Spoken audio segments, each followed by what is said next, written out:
See me gearing up for war, don't get it mixed up. I come in peace, kid. I'm bringing commentary and the new releases. I put them hours in to get prepared now. Play on expert level, don't be scared now. I'ma destroy you on a Forza, I can tear down. If you ain't tuned into the channel, keep your head down. Cut the fix up with some Xbox babies, put the switch up. See me gearing up for war, don't get it mixed up. I come in peace, kid. I'm bringing commentary and the new releases. I put them hours in to get prepared now. Play on expert level, don't be scared now. I'ma destroy you on a Forza, I can tear down. If you ain't tuned into the channel, keep your head down.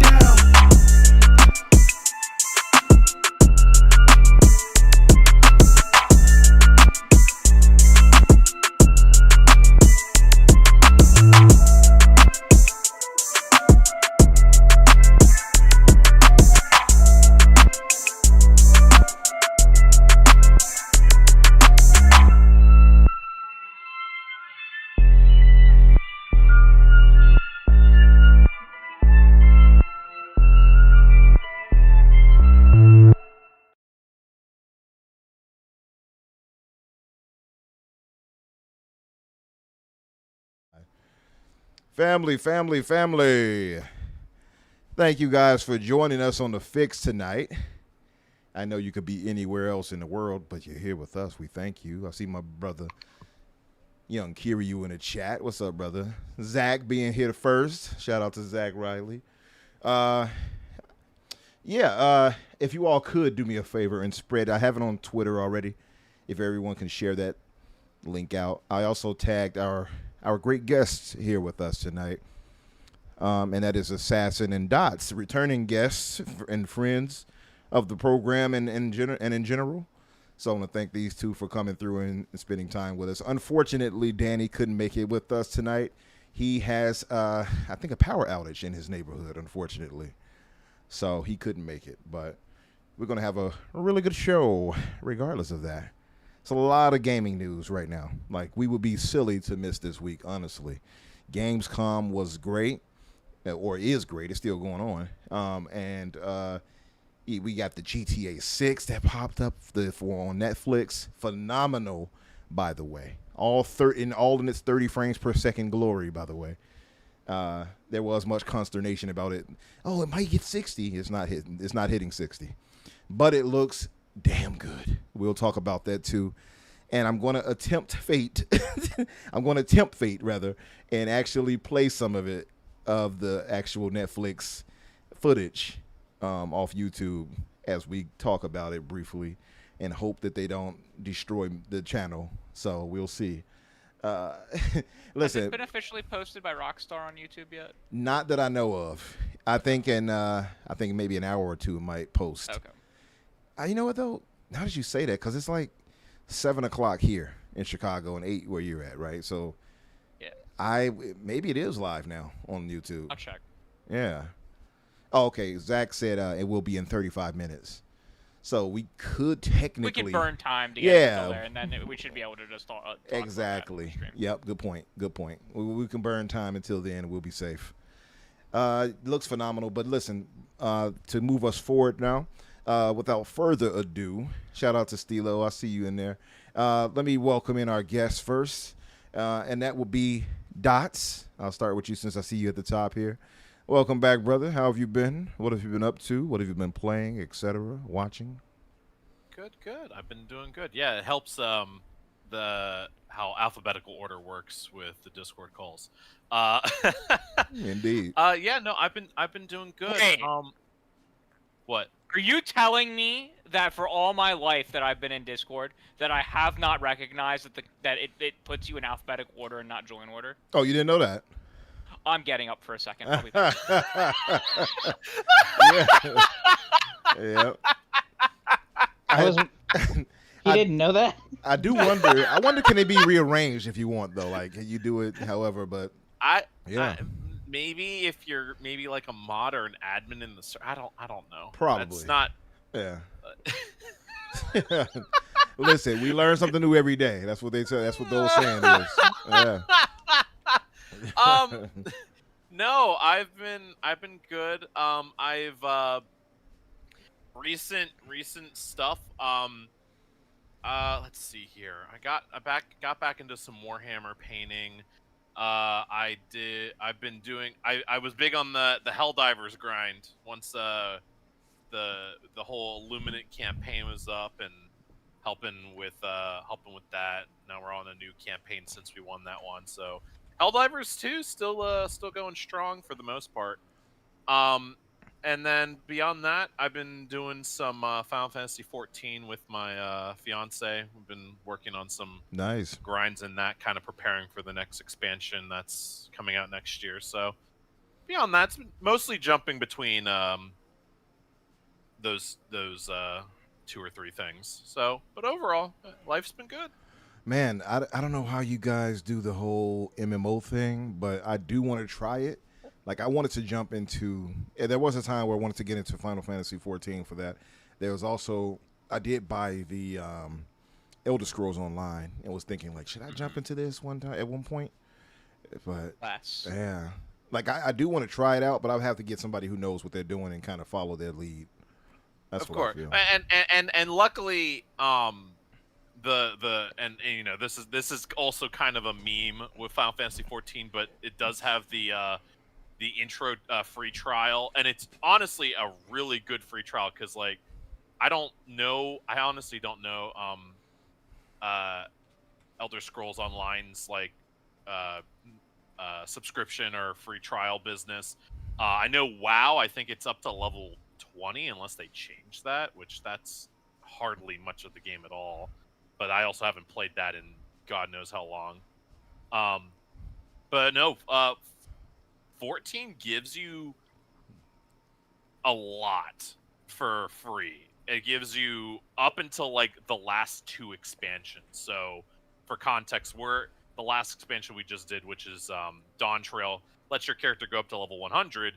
The free trial lets you play the Shadowbringers, which is the second to last or third to last. It lets you go up to level 80, which is, you know, But with 80% of 100. So with 14, is it like a straightforward action though, or is it? It's not turn based at all, right? No, it's like World of Warcraft. It is you know. Okay, you just running around doing what you want, like basically like Diablo. Yeah, very, very Okay. akin to not quite, Yeah. but closer to that. Yeah. Gotcha. With a different camera angle, and Yeah.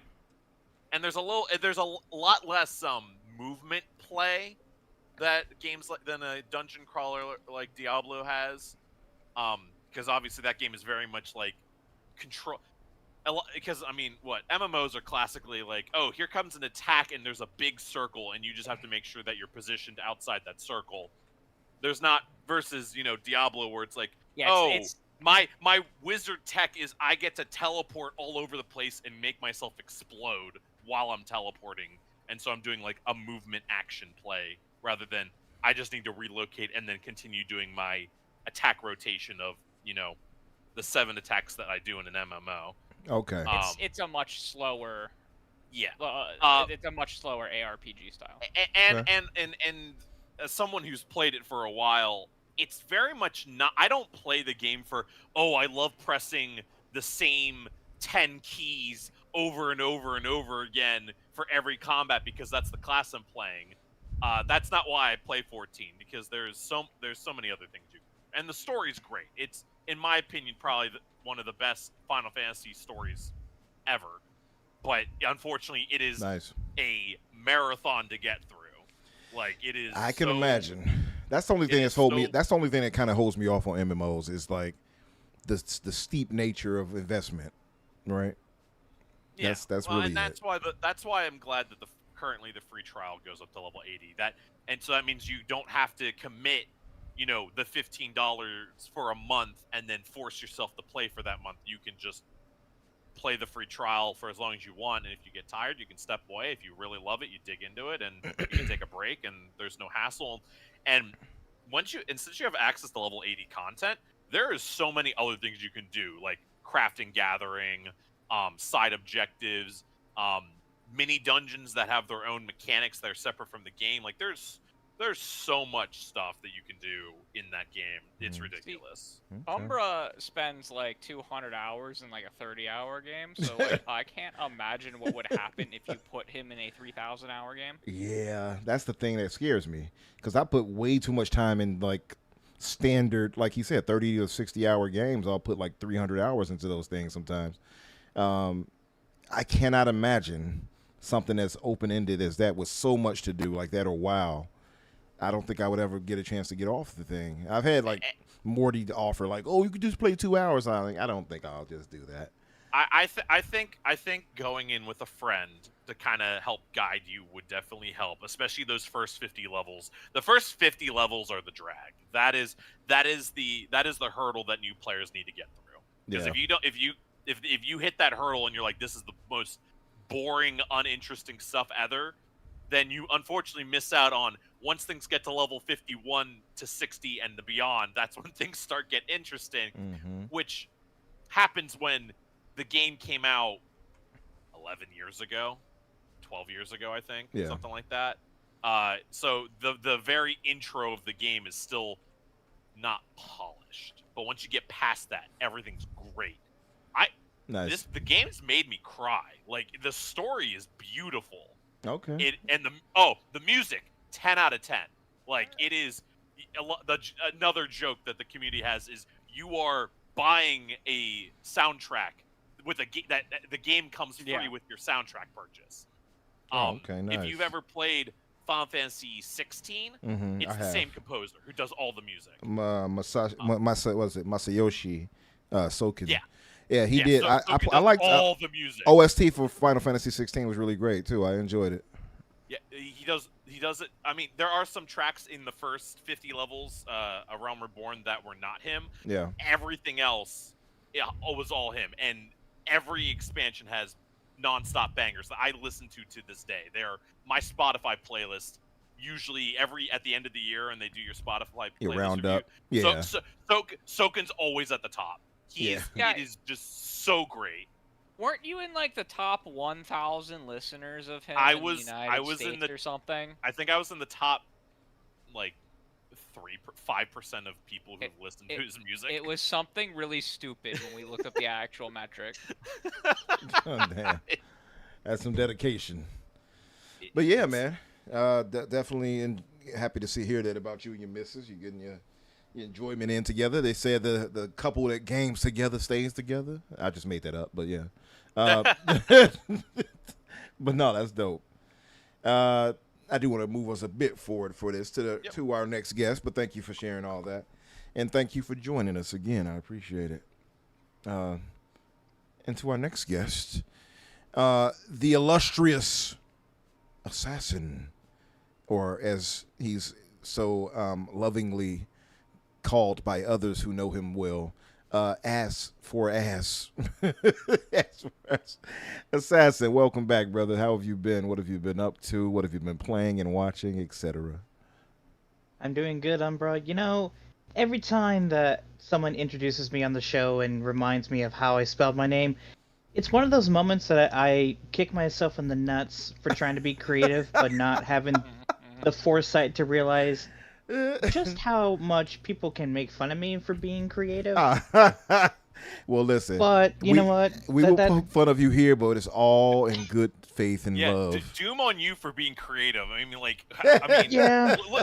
Look at this wonderful cat. I mean, look how Crusader and numbers in a straight order from 3 to 6. I mean, bleeding creativity over here. My name, I didn't even come up with my name. My name came from my brother giving me a name that he came up with for World of Warcraft, and I just kept it. Oh, nice. I thought the RTS in your name, Dots, was because you liked RTS games, but he stapled it on. The name was Dots R Us at first because my brother set me up as a warlock in World of Warcraft, and they did a lot of DOT damage, so damage over time. So damage over time R Us, Toys R Us reference, whatever. And then when I started getting more into the media mainstream, I was like, well, RTSs are really something I enjoy, so I use both names kind of interchangeably depending on the crowd I'm with. But yeah, the RTS was something I stapled on. The Dots was something that my brother came up with. Interesting. Well, at least he gave you a better name than I did for myself, but regardless of that, I didn't The even devil you know, notice the that. devil you That's don't. So funny. Yeah. so regardless of that, I actually haven't been playing much until last night. I've got about 13 hours into Fallout New Vegas. Incredible game. Definitely outdated, but still incredible for what it is. I have to continuously remind myself that other people can absolutely play with Bethesda's sandboxes and still create incredible games. So after playing this, I'm kind of I'm intrigued as to what Obsidian is going to do with their New Vegas sequel or whatever they're going to do with their new Fallout game that they got going. Other than that, like I'm honestly just waiting for the Blood of Dawnwalker and Onimusha to come in I think a week or so. Yeah, we got So yeah, that's literally a day apart, by the way, the 3rd and the 4th. yeah, I know. So the funny thing is, when the Blood of Dawnwalker announced that they were going to do only 30 FPS on consoles, I was one of the first commenters there on the post, like, why, what? Mm-hmm.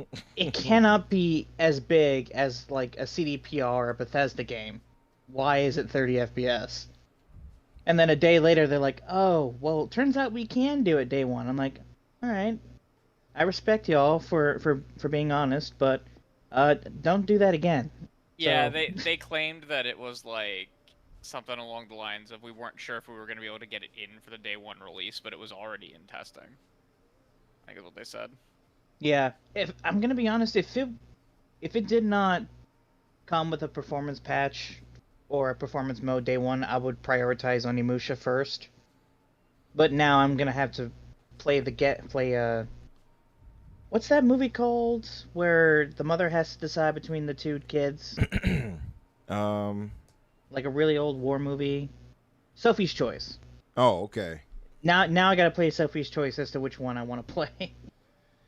Yeah. Well, listen, I'm gonna play Umbra's Choice. I'm gonna play both. But I just have to squeeze it And into. it'll be a year. That's the thing. I'm gonna have to try to like switch between. Either I'm gonna have to rush through it, or I'm gonna have to try to play both simultaneously.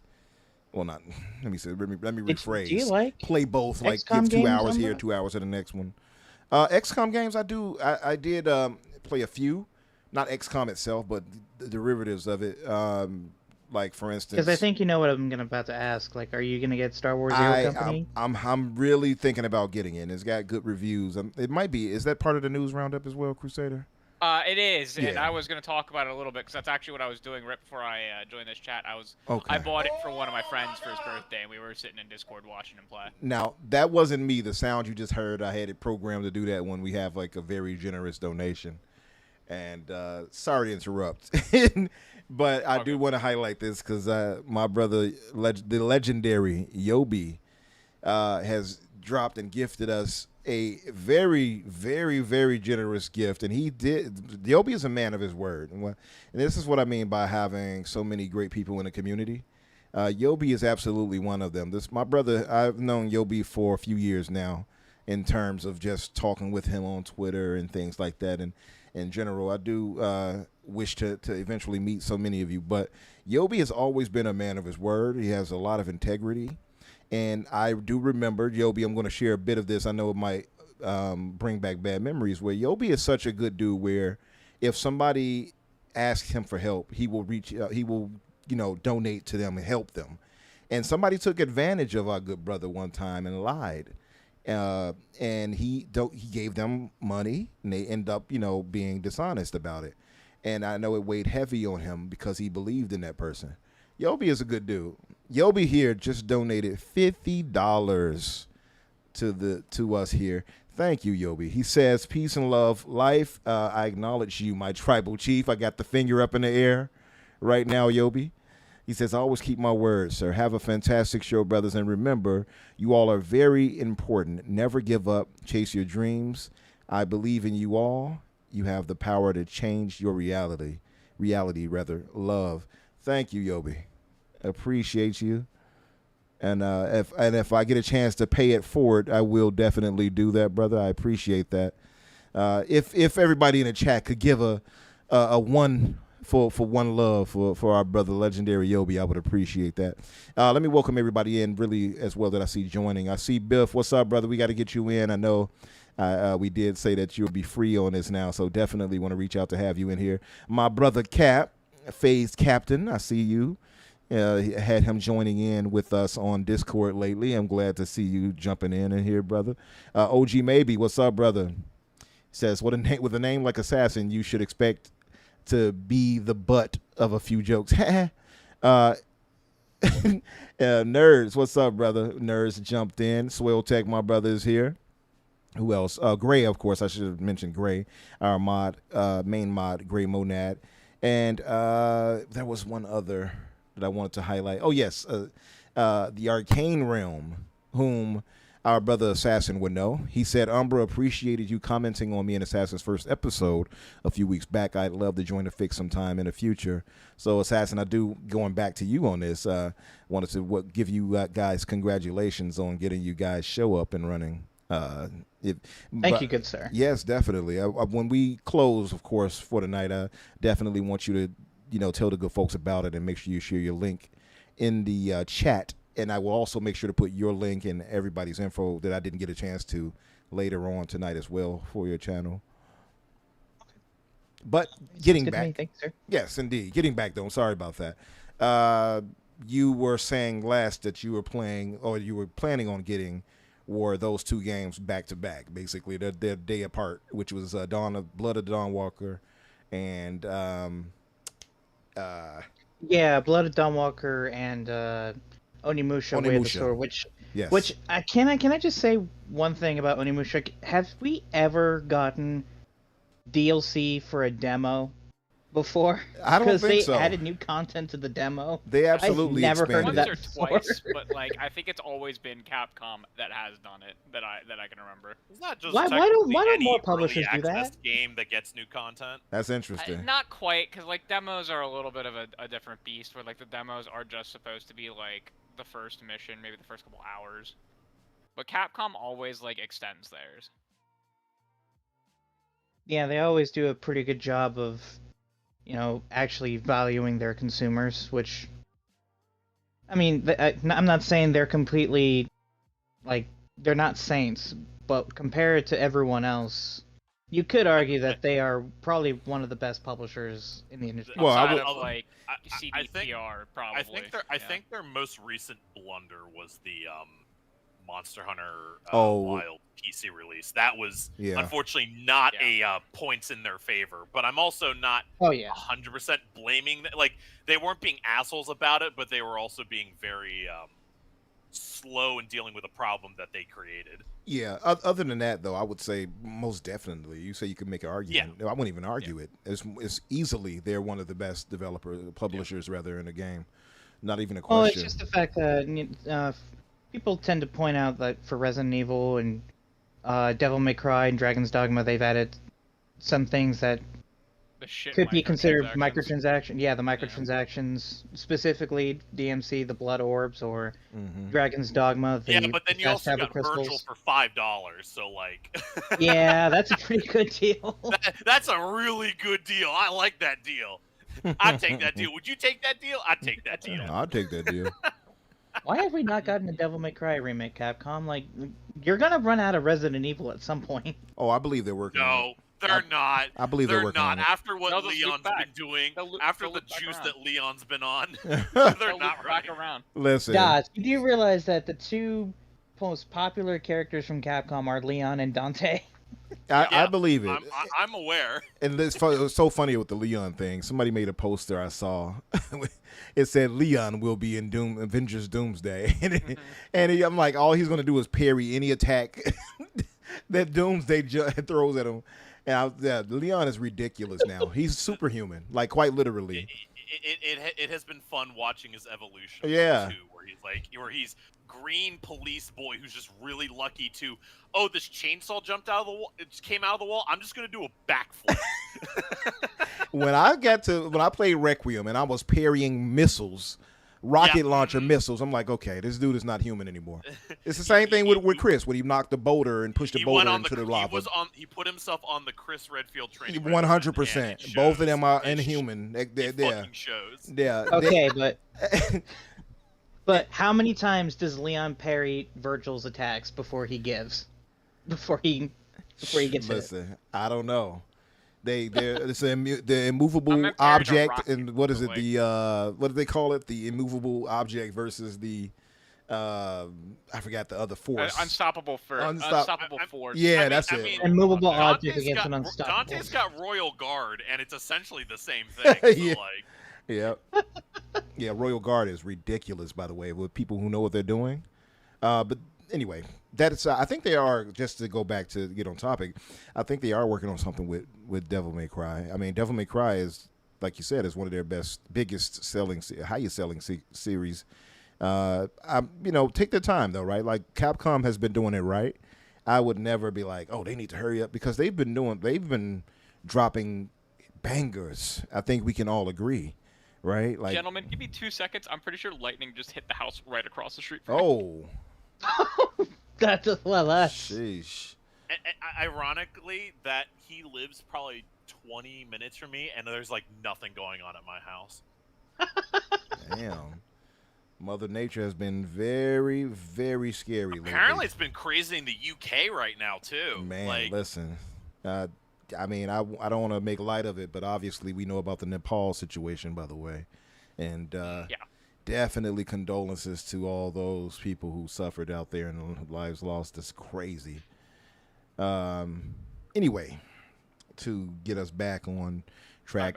So Assassin, I hear you on all those, brother. Have you been watching anything new lately, or? No, not really. I haven't really had much time to watch any movie, TV, anime. I am definitely going to change that. And it's funny that we were talking about Capcom a second ago, because I am very interested in what Zach Cregger is doing with his Resident Evil movie. Especially since he showed off some of the first-person scenes that he added to the movie. I'm just like, he really understands the source material. I was kind of sketchy on the man at first, man, because I'm pretty sure you heard us talking about this in Discord when we were discussing him, where I didn't care for Barbarian that much. Barbarian, I thought, was hit or miss, because it had the first half and then it switches up on you, and it's like, wait, what? It's like it's a rug pull where it changes. I don't want to give anything away. It just changes how you perceive what the movie was going to be. And it's not. And then also, I'm the type that'll complain about, okay, why did this happen? How can this happen? So it annoyed me. But Weapons was actually really damn good. So I do have some faith in this guy. It looks like he seems to know what he's doing. But seeing the first person shots, like you said, that actually kind of like, okay, it looks like he's trying to throw some gaming elements into it. I can respect that. It's not easy to do. But I'm excited for that too. It's just seeing all the Easter eggs from like the typewriter, the green herbs, the first aid spray, the shotgun, the shotgun mounted on the wall. Yeah. Just finding ammo. It's pretty obvious that Zach does understand how Resident Evil games are played. Mm-hmm.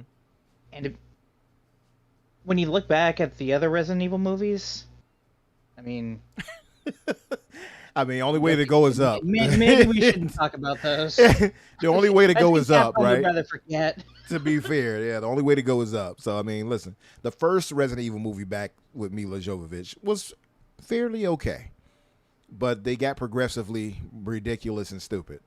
So, but whatever. So, he's in a playing field where he can easily become the best director for a Resident Evil movie if he lands this. So, yeah, I'm excited to see that too. Now, I was on the fence before, but I'm okay with it now. But what's that? It's kind of crazy to think about how Sony is actually producing 2 video game films of IPs they don't own. First is Resident Evil, the other one's The Legend of Zelda, coming out in a few months. Sony, one thing I'll give Sony is that whether it be their gaming division or their movie division, they seem to have the finger on a pulse, so to speak, where they'll get the hotness that's coming and others will miss out. Oh, Especially even with anime too, like the anime Ghost of too. Tsushima anime Yeah. and Sekiro anime coming to Crunchyroll. True. So they're doing their thing when it comes to that. Yeah, They're on it. I wasn't even aware that Zelda was under Sony with as far as the movie. Yeah, Nintendo doesn't have a movie thing, so they had to go to someone. Yeah, I figured. I mean, I knew they had to go to somebody. I just didn't think it was Sony. I thought it was going to be like, I don't know. Universal's have the doing the other ones, conversation so you would think when- they would be Universal. But Yeah, like, something no, like it's, that. Yeah, I know Sony has Columbia and stuff, but yeah. If I remember correctly, they're actually filming the Legend of Zelda movie in the same region where they filmed where Lord of the Rings was I was going to say filmed, Lord of the Rings. like Yeah, decades ago. yeah. in that New hurts Zealand? you New to say Zealand, I decades think. ago because that is correct, but you shouldn't say it. But yeah, it's Oh my God, your Unkstat is How many people showing. did I it make feel fucking old with hurts that me to hear. statement? Not it your was in Unc fact more status. than 2 decades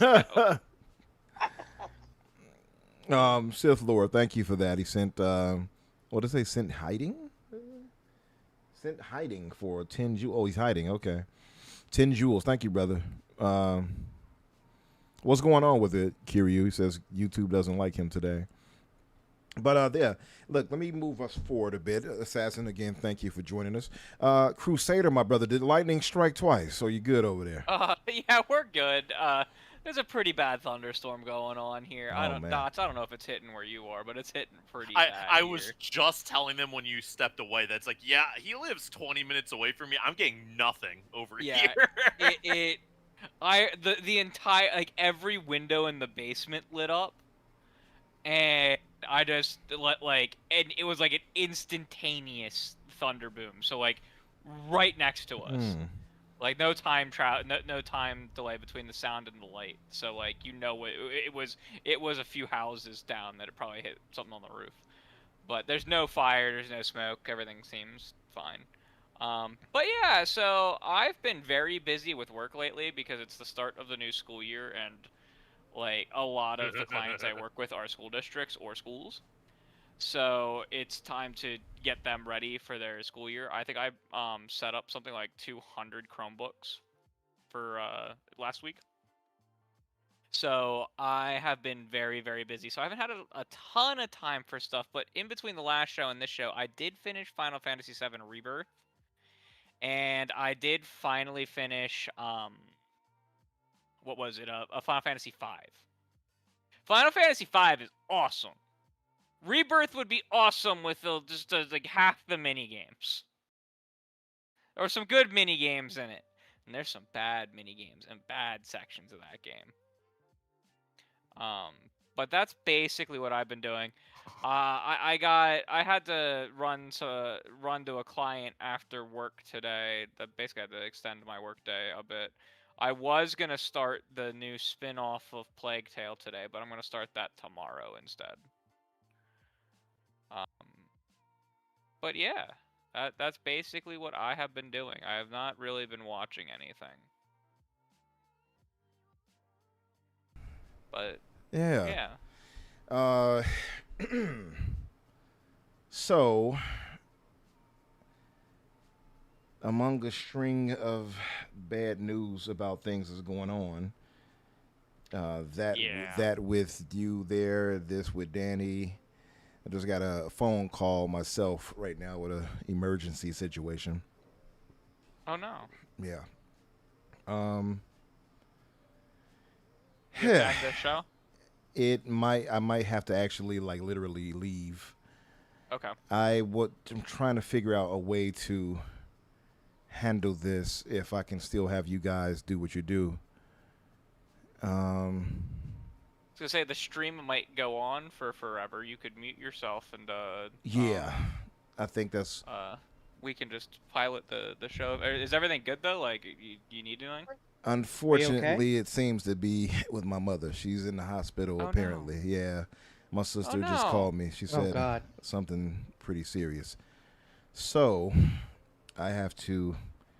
Yeah, you get out of Get here. to the hospital. If we gotta end it, we gotta end it. It's okay. Yeah. Sorry, everyone. Sorry, fellas. So what I'll do is I'll let you guys go ahead and continue, and Yeah. if it keeps going, it keeps going. I can edit that later or something like that. Okay. So let me just, I'm going to mute myself and I'll let you guys carry on. And you can go through the news roundup. You can go through, with the passing of the people we were going to speak on, Sure. as well as whatever with GTA and things like that, if you could. And I'll leave it in your hands, Crusader. We'll try our best. Crusader and I don't have much podcast experience, so we'll wing this shit as wing best. Yeah. Actually, I do. Sounds good, Umbra. You get out of here. Yeah, sorry about that, guys, but appreciate Good luck, it. man. And- Good vibes your way. Family Thank first, you. brother. Best wishes. Appreciate it. And thank you, everybody in the chat. I see you guys. I see what you're saying. I appreciate it. Thank you all. All love. I will talk with you guys later.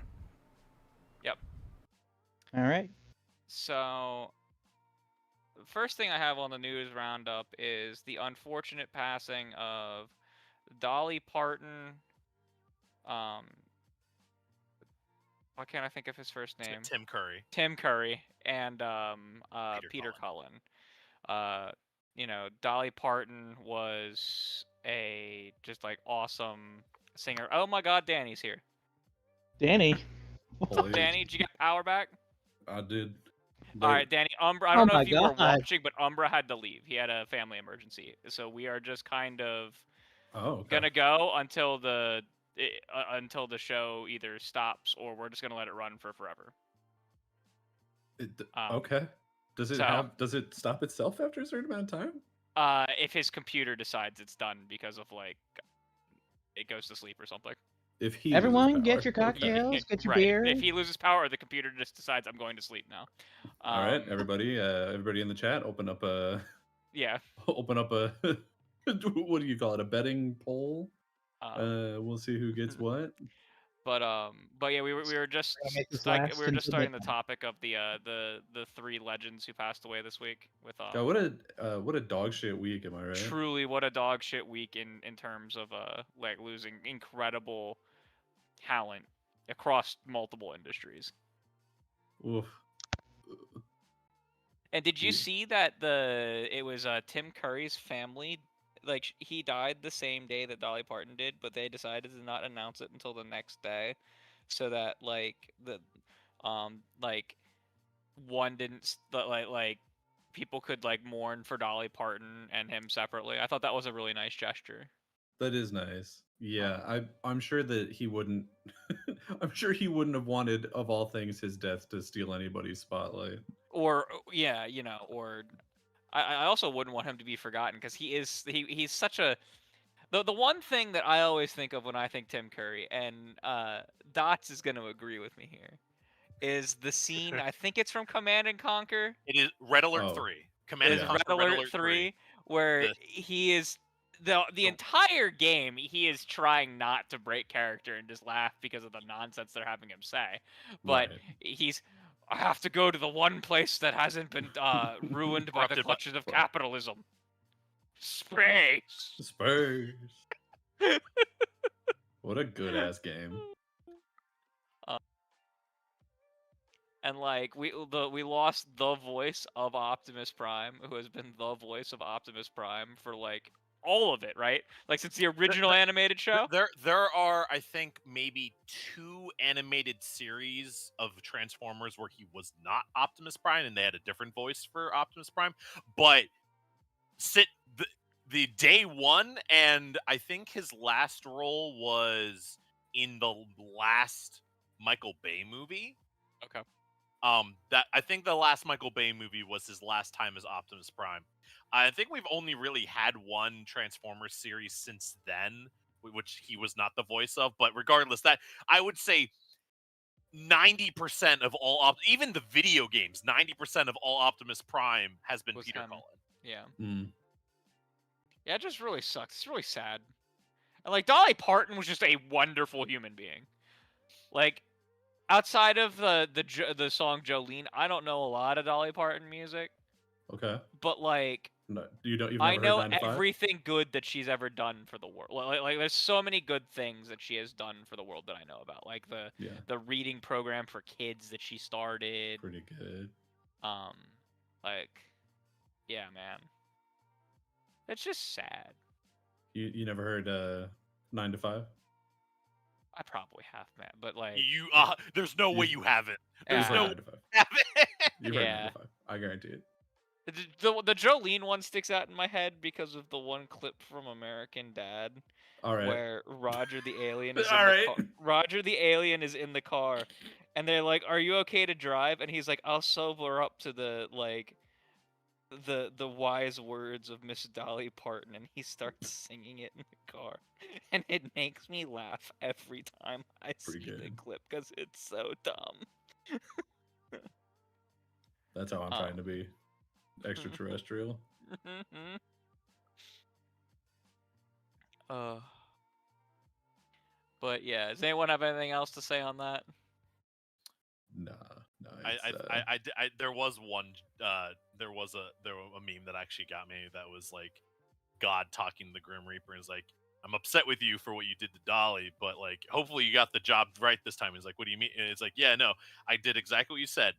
An 80-year-old, a white 80-year-old man, that dresses Yeah, weird, yeah. no, wears makeup, dresses like acts like a clown, and was in Home Alone 2."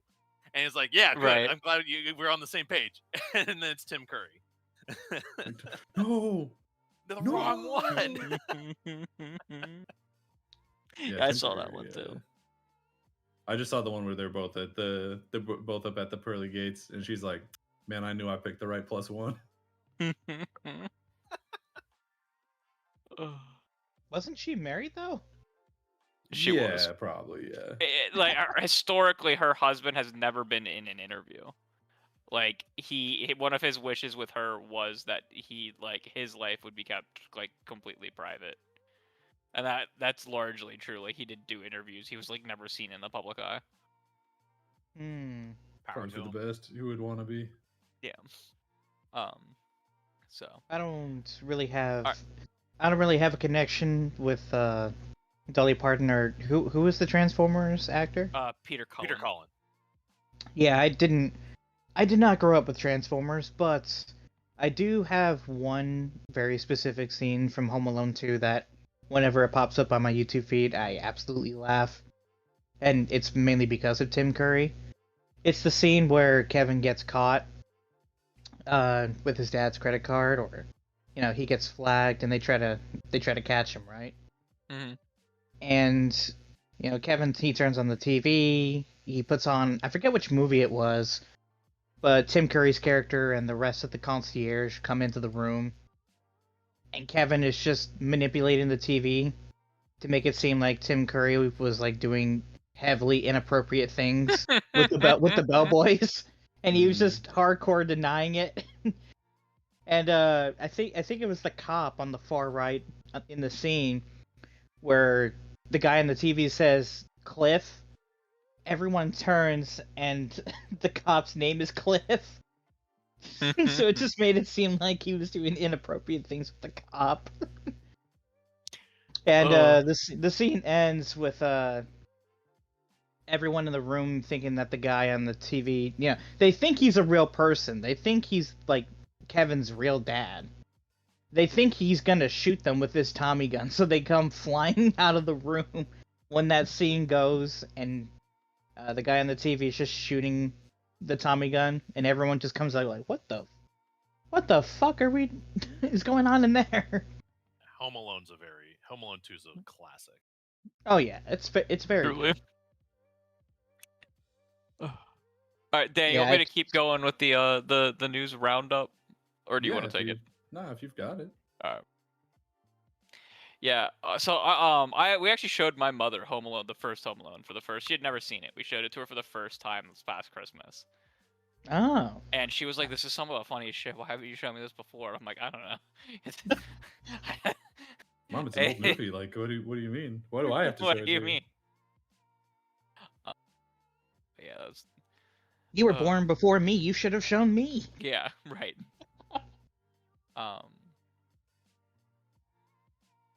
All right, so we're gonna go and we're gonna cover some stuff from D23 since we didn't cover that last week, and there was some like cool news there. I am gonna ask Danny if you can find, because we didn't post this in our thread in our group chat for some reason. Can you find the casting for X-Men? Yeah, I got it. All right, I'll cover some of the other stuff that kind of came out of that first. While Danny's getting that. I mean, Matt Groening teased, and then immediately got like kind of scolded by other people on the panel, but teased that the Simpsons hit and run game is gonna be revived. right. He said, "I think the original game is coming back in some form," and then a bunch of people glared at him, and he went, "Or not." just to swap that panel and just have him be Homer Simpson, and have them just be the rest of the cast of The Simpsons glaring at him. For him to accidentally leak that at Disney's biggest entertainment showcase, so that's literally Funny. just that's like having a fucking steak attached to your neck and then going straight into the wolf's den. We got a sequel to Coco announced, which was pretty cool. Coco 2. I only recently found out that the boy's name in that movie is not Coco, so just in case anyone else didn't know that. Turns out that's not Coco. We'll talk about the Kingdom Hearts stuff a little later, because that's like a lot, and I know that a lot of the people on this panel are very excited for the next Kingdom Hearts. At least Dots and I don't know, Danny, you're a pretty big Kingdom Hearts guy too, aren't you? Yeah. Yeah. All right. So we'll talk about that stuff a little later.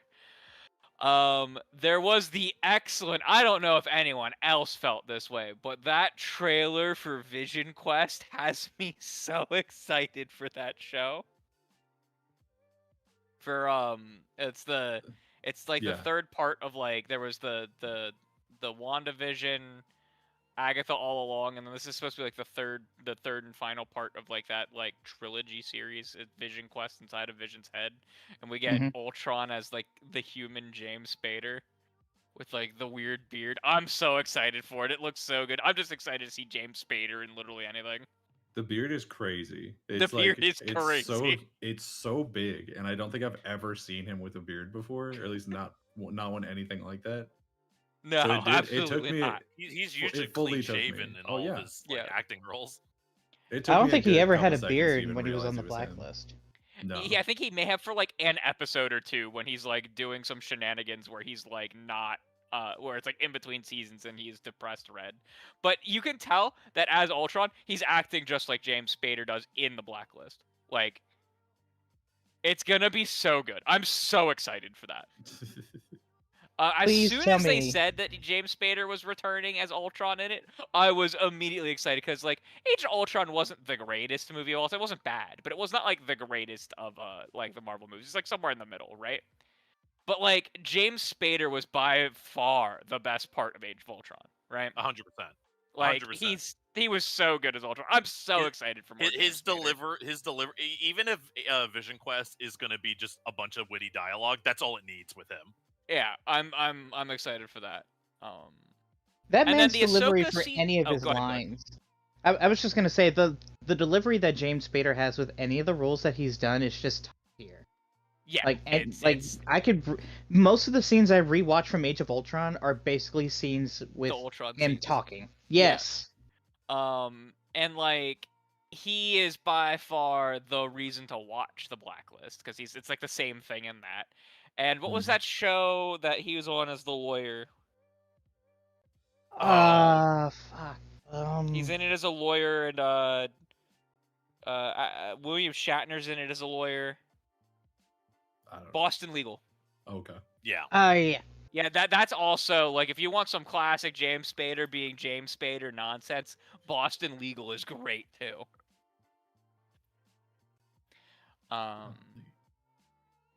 But I don't know. Do y'all see the trailer for Ahsoka season 2? Because I made Dots go watch the trailer for Ahsoka season 2.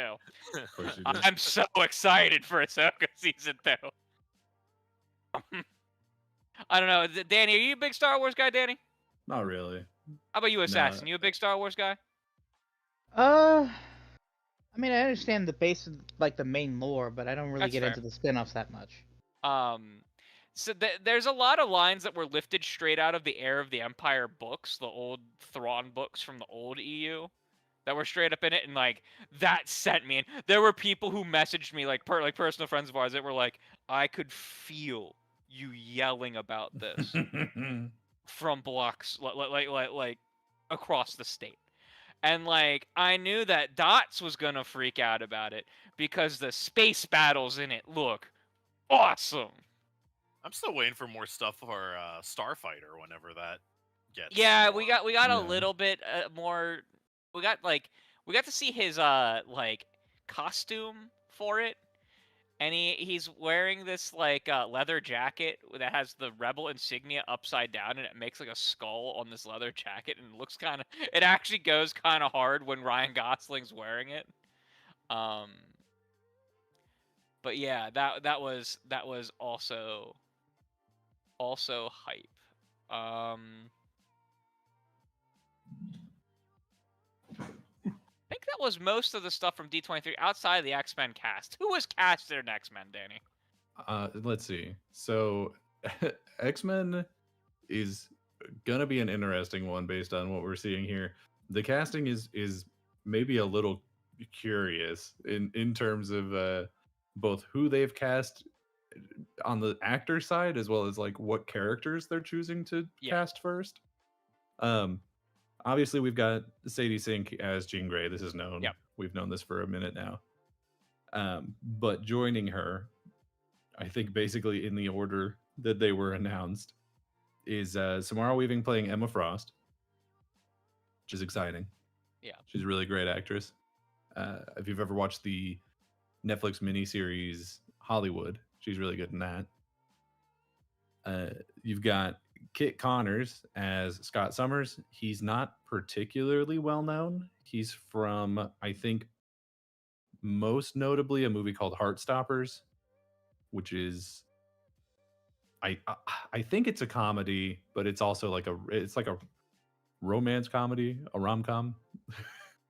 But it's about him like he looks visually fine for the character. Like he's almost I just looked at him. I'm like, okay. No, yeah, he's not like a particularly well-known actor, which is probably for the most part how these castings are going to go. Is it's people that they can get for cheap and then sign on to multi-movie contracts before they get famous. Sure. Because I'm sure that they're going to really, really want a lot of these people to be sticking around long term.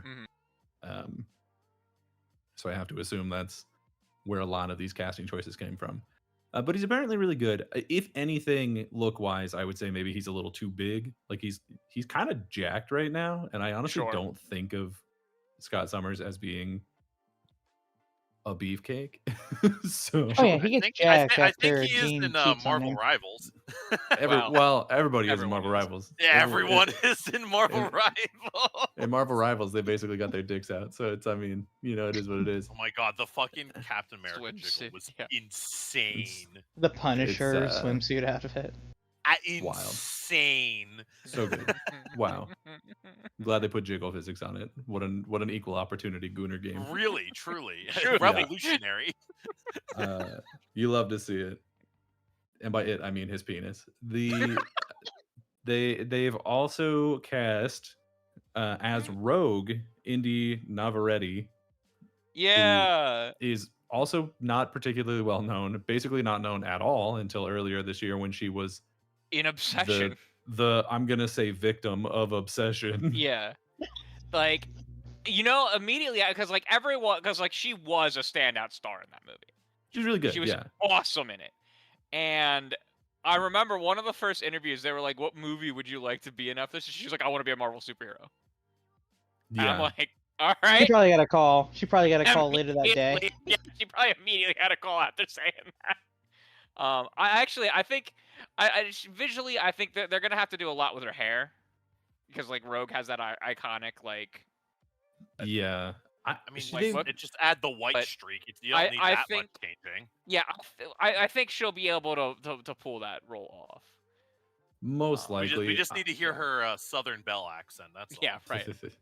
I actually don't even know necessarily how important she's going to be as a character in these movies.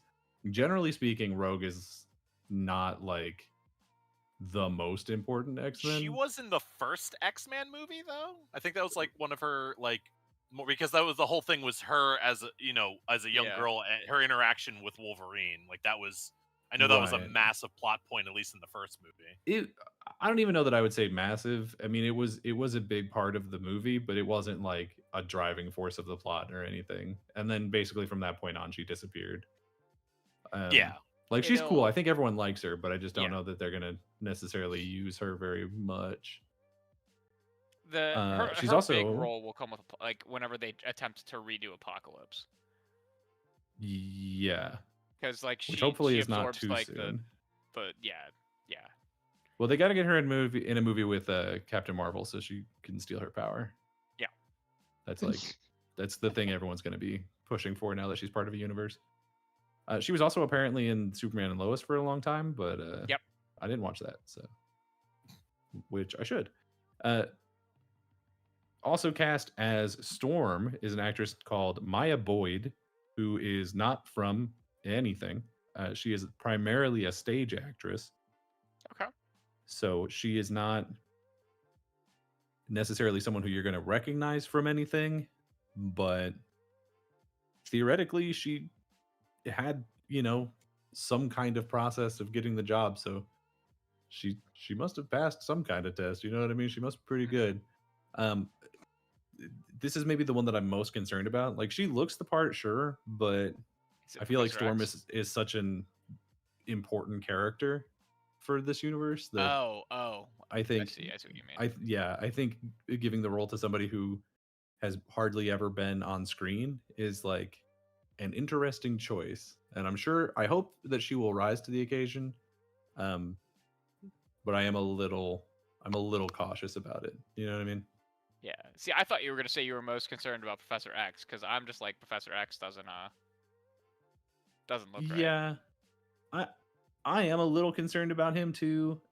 So Professor X is being played by one Christopher Abbott, who, again, not particularly well known. He's in like a bunch of sort of crappy horror movies. You know what I mean? I think the biggest role that I know him from is from The Wolfman, from, what was that, last year, 2 years ago, something like that, in which he is the Wolfman, but not a ton of acting being done in that role. So I don't know. I truly do not know what to expect from him at all. But all he's got to do is roll around in a chair and say Touch things his forehead every once in with a while. weight. Yeah, I was just about to say, put his fingers to his forehead. He's got to hit Magneto with the Remember the Holocaust beam or whatever. Yeah. Oh my god. I didn't know that was a thing. I saw that clip, the animated clip of that, and was like, what? Did what? Remember the Holocaust. He did it to Apocalypse, and Apocalypse was like, that's a great idea. We should totally do that. It's like, what? No. No, you've missed the point. You've missed the point. Awkward. Or he did it to Scott, and Scott's just like, oh yeah, that never happened. Like, that's Scott's a Holocaust denier. That makes sense. In the modern age. I'm not a huge fan of Scott Summers on account of how he's always cheating on Jean. Which, hey, with Danny. Jean and Emma Frost both already cast for this movie, I'm sure it's gonna go great. Jean and Scott Summers are just. I'm sorry. That's a toxic ass relationship. Yeah, I mean, Cheating multiple times. Not like Scott cheating with Emma Frost. In while she's helping Jean and Scott like try to repair their marriage, actively cheating psychically in her head. That's fucked up. Yeah, but then you get Jean going after fucking Wolverine, who's lived like 300 years. At Like, least what we're probably the- not getting that in the movies for a while again. I hope to God not. Oof. That's just terrible. Terrible. And here I thought Peter Parker and Mary Jane Watson had a terrible relationship. There's a lot of pretty bad comic book relationships, to be fair. But It seems like Scott's most of them are on gotta the be up Marvel there. side, though. Let me think. There's got to be somebody who sucks ass in a relationship over on the DC side. I mean, The only Batman's one, not in my great, opinion, that but- sucks on the DC side is Batman and Catwoman. Yeah, I mean, I wouldn't even That goes necessarily back and say. forth too. I don't know. I think Talia, Oh yeah, Talia and Batman. It's Everything. always Batman's relationships. Like you got Clark and Talia's Lois, pretty they're fine. bad. You got Barry and Iris, they're fine. She does drug him into having a kid with her. So like, Yeah. Well, at least sometimes. Other So, times what do you mean sometimes, Danny? sometimes it's not. Sometimes it's consensual. I think in the mainline animated stuff, it is the non-consensual route that happens. In the Always the non-consensual. well, in the DCAU, so they don't have Damien because the show didn't go on long enough for people to know that Damien existed. But at one point, Raish dies and then possesses Talia. Yeah, that's in Batman Beyond. Yeah, That's in Batman Beyond. Yeah. And then tries to sleep with Bruce in Talia's body, and Yeah. everyone's really uncomfortable about it because when it gets revealed, he still like Talia just has Raish's voice again. Yep. So it's Oh, just this like it's just this Remember- like super hot lady, and all of a sudden she's like, bleh. I remember when Terry looked at her and was like, "Can you stop it? You're fucking creeping me out." And Bruce looks up at him and says, "You? He kissed me." He gives me. Yeah. But you know who does have a terrible relationship in DC is Terry McGinnis with whatever her name is, Dana. Again, What- Danny, you just what an ruined my awful the one. only terrible It's always superhero Batman. with always relationships. Batman. It's Batman. There was that time he had his penis out in the comic books, and then they had to censor it. I don't know if that's relevant, but it did make me think of that. It's always that weird pairing that Bruce has with Barbara Gordon. It's just like, why would the Killing Joke absolutely ruined that dynamic permanently for Man. me. What a weird movie. It's like 95% good and then 5% fat. Yeah, it's weird how often they're like, what if Bruce and Barbara were a relationship? And then we all go, no, please don't. I mean, they But did that even in in Batman the Beyond, animated they- universe yeah. comics, Danny. Even in Batman Beyond, yeah, they like, I don't know if they directly say it, but they pretty much do. I mean, yeah, it's that infamous panel where Barbara looks up to Bruce and says that she's pregnant. Yeah, And he pretty looks big. at her and says, "Well, I gotta congratulate Dick." Well, she's 6 weeks. He's been back for 3, and when it hit me the very first time I read it, I'm like, "Are you?" Which sick fuck wrote this? That's because he was congratulating his own dick. Whoa. But the last bit of X-Men casting we have here, because in fact we did not finish that, is Adam Driver as Nathaniel Milbury or Mr. Sinister. Although he did at first joke that he was Magneto, because that's what the whole internet thought he was. So he was like, "I'm playing Magneto. Wait, hold on, Mr. Sinister." and we were all like, "Oh, okay, cool." That actually, I think that's a good casting. Yeah, I think that'll be good.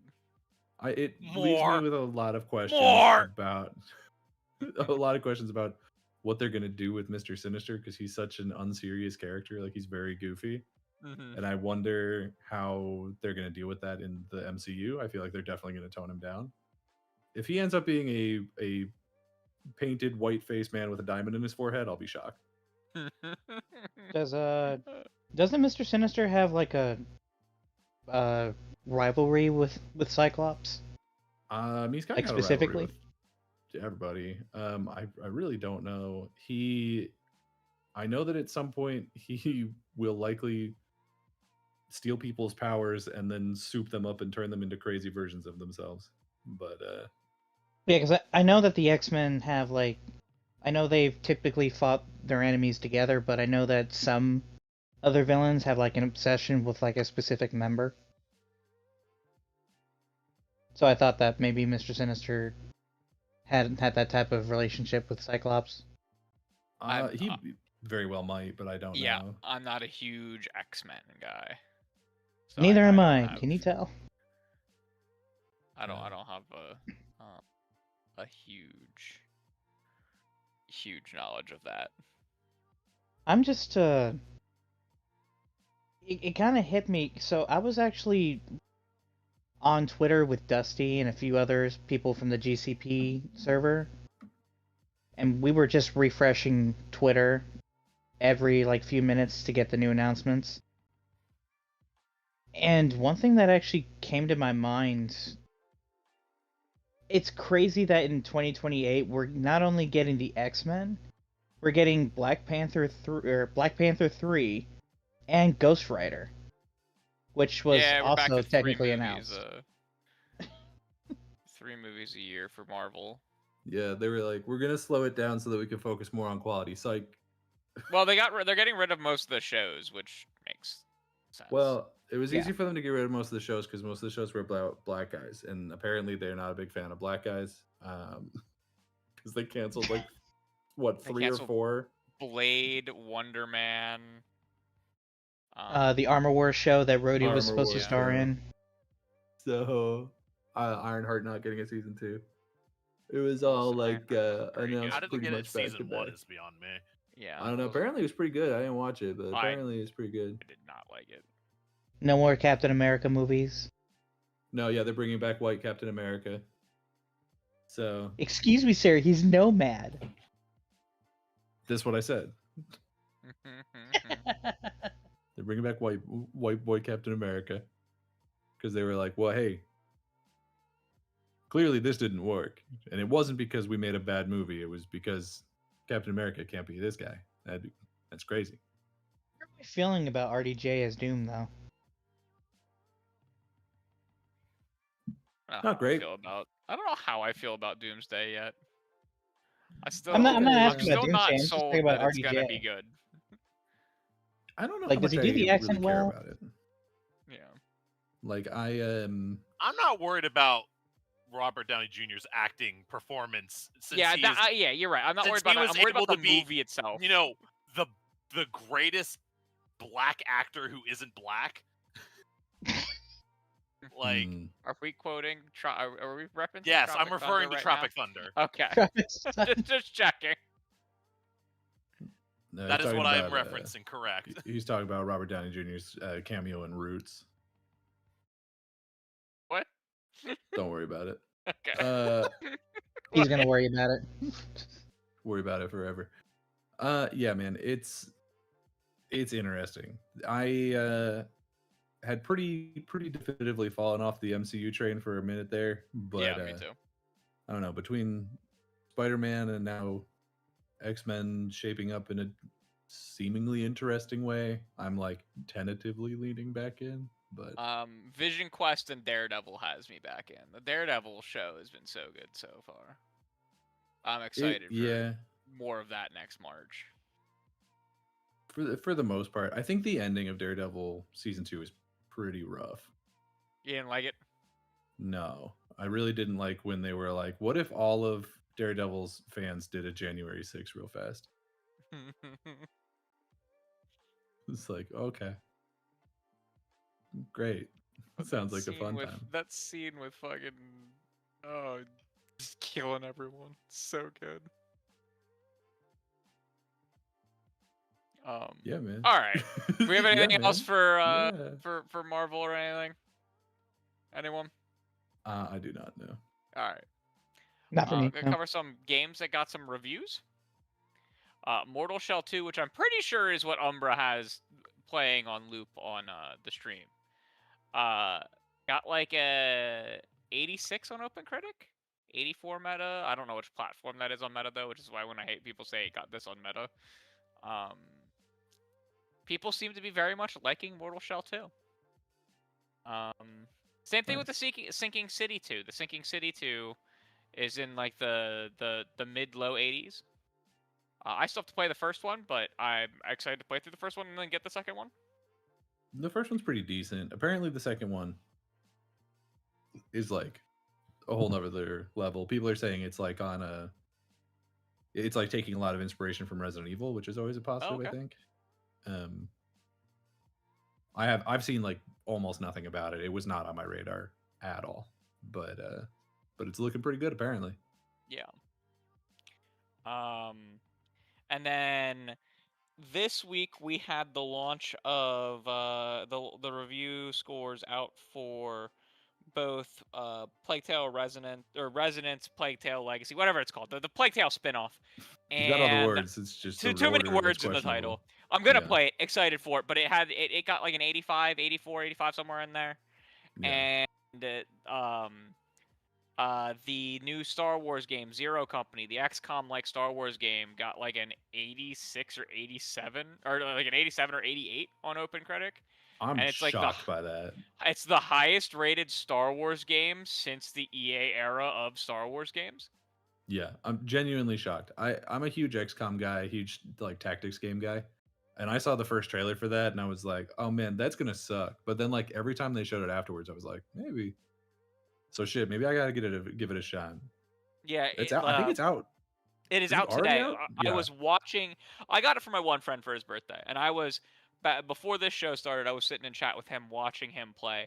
And I mean, if you like the XCOM loop of gameplay, like I'm not gonna say it's anything revolutionary. It's Star Wars Yeah, I'm XCOM, sure. but like if you like XCOM, and you wanted a Star Wars flavored and redesigned XCOM, Yeah. and you wanted it set in the Clone Wars with like as much customization as you could dream for clones, Sounds then great. you're gonna be really freaking happy.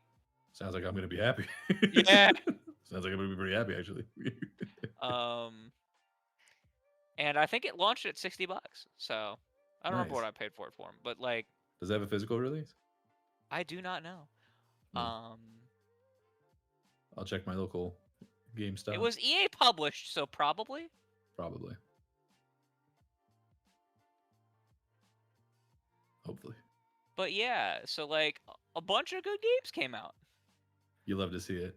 Nothing like absolutely explosive, but like also nothing It apparently Walmart's selling it physical, so there you go. Nice. Yeah, GameStop is too. Pretty good It's an appetizer before the big feast the next 3 months, wouldn't you say, fellas? Is the Yeah. Oh yeah, there's a lot of stuff coming out. There's honestly Yeah. though not a ton of things that I'm personally excited for. Like I'm gonna play. I guess I'm gonna play Star Wars, and then I'm gonna play E-Day. Are you gonna play Wolverine? Yes, but I'm gonna buy a used copy out of That's same. spite. Are Are you you- gonna play you Blood of gonna- the Dawnwalker? Maybe it looks good, but then I have to look into these allegations of how much AI was being used in it. Because I was really wanting to play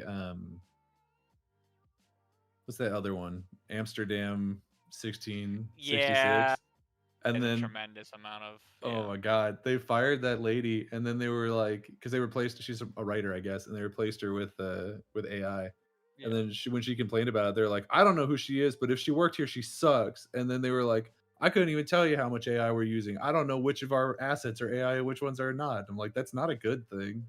That's not. Hey, you thought what you said meant that this stuff is indistinguishable, but what you actually said is that you're an idiot. Yeah. Then we got Fire Emblem, the new Fire Emblem game, which looks pretty good.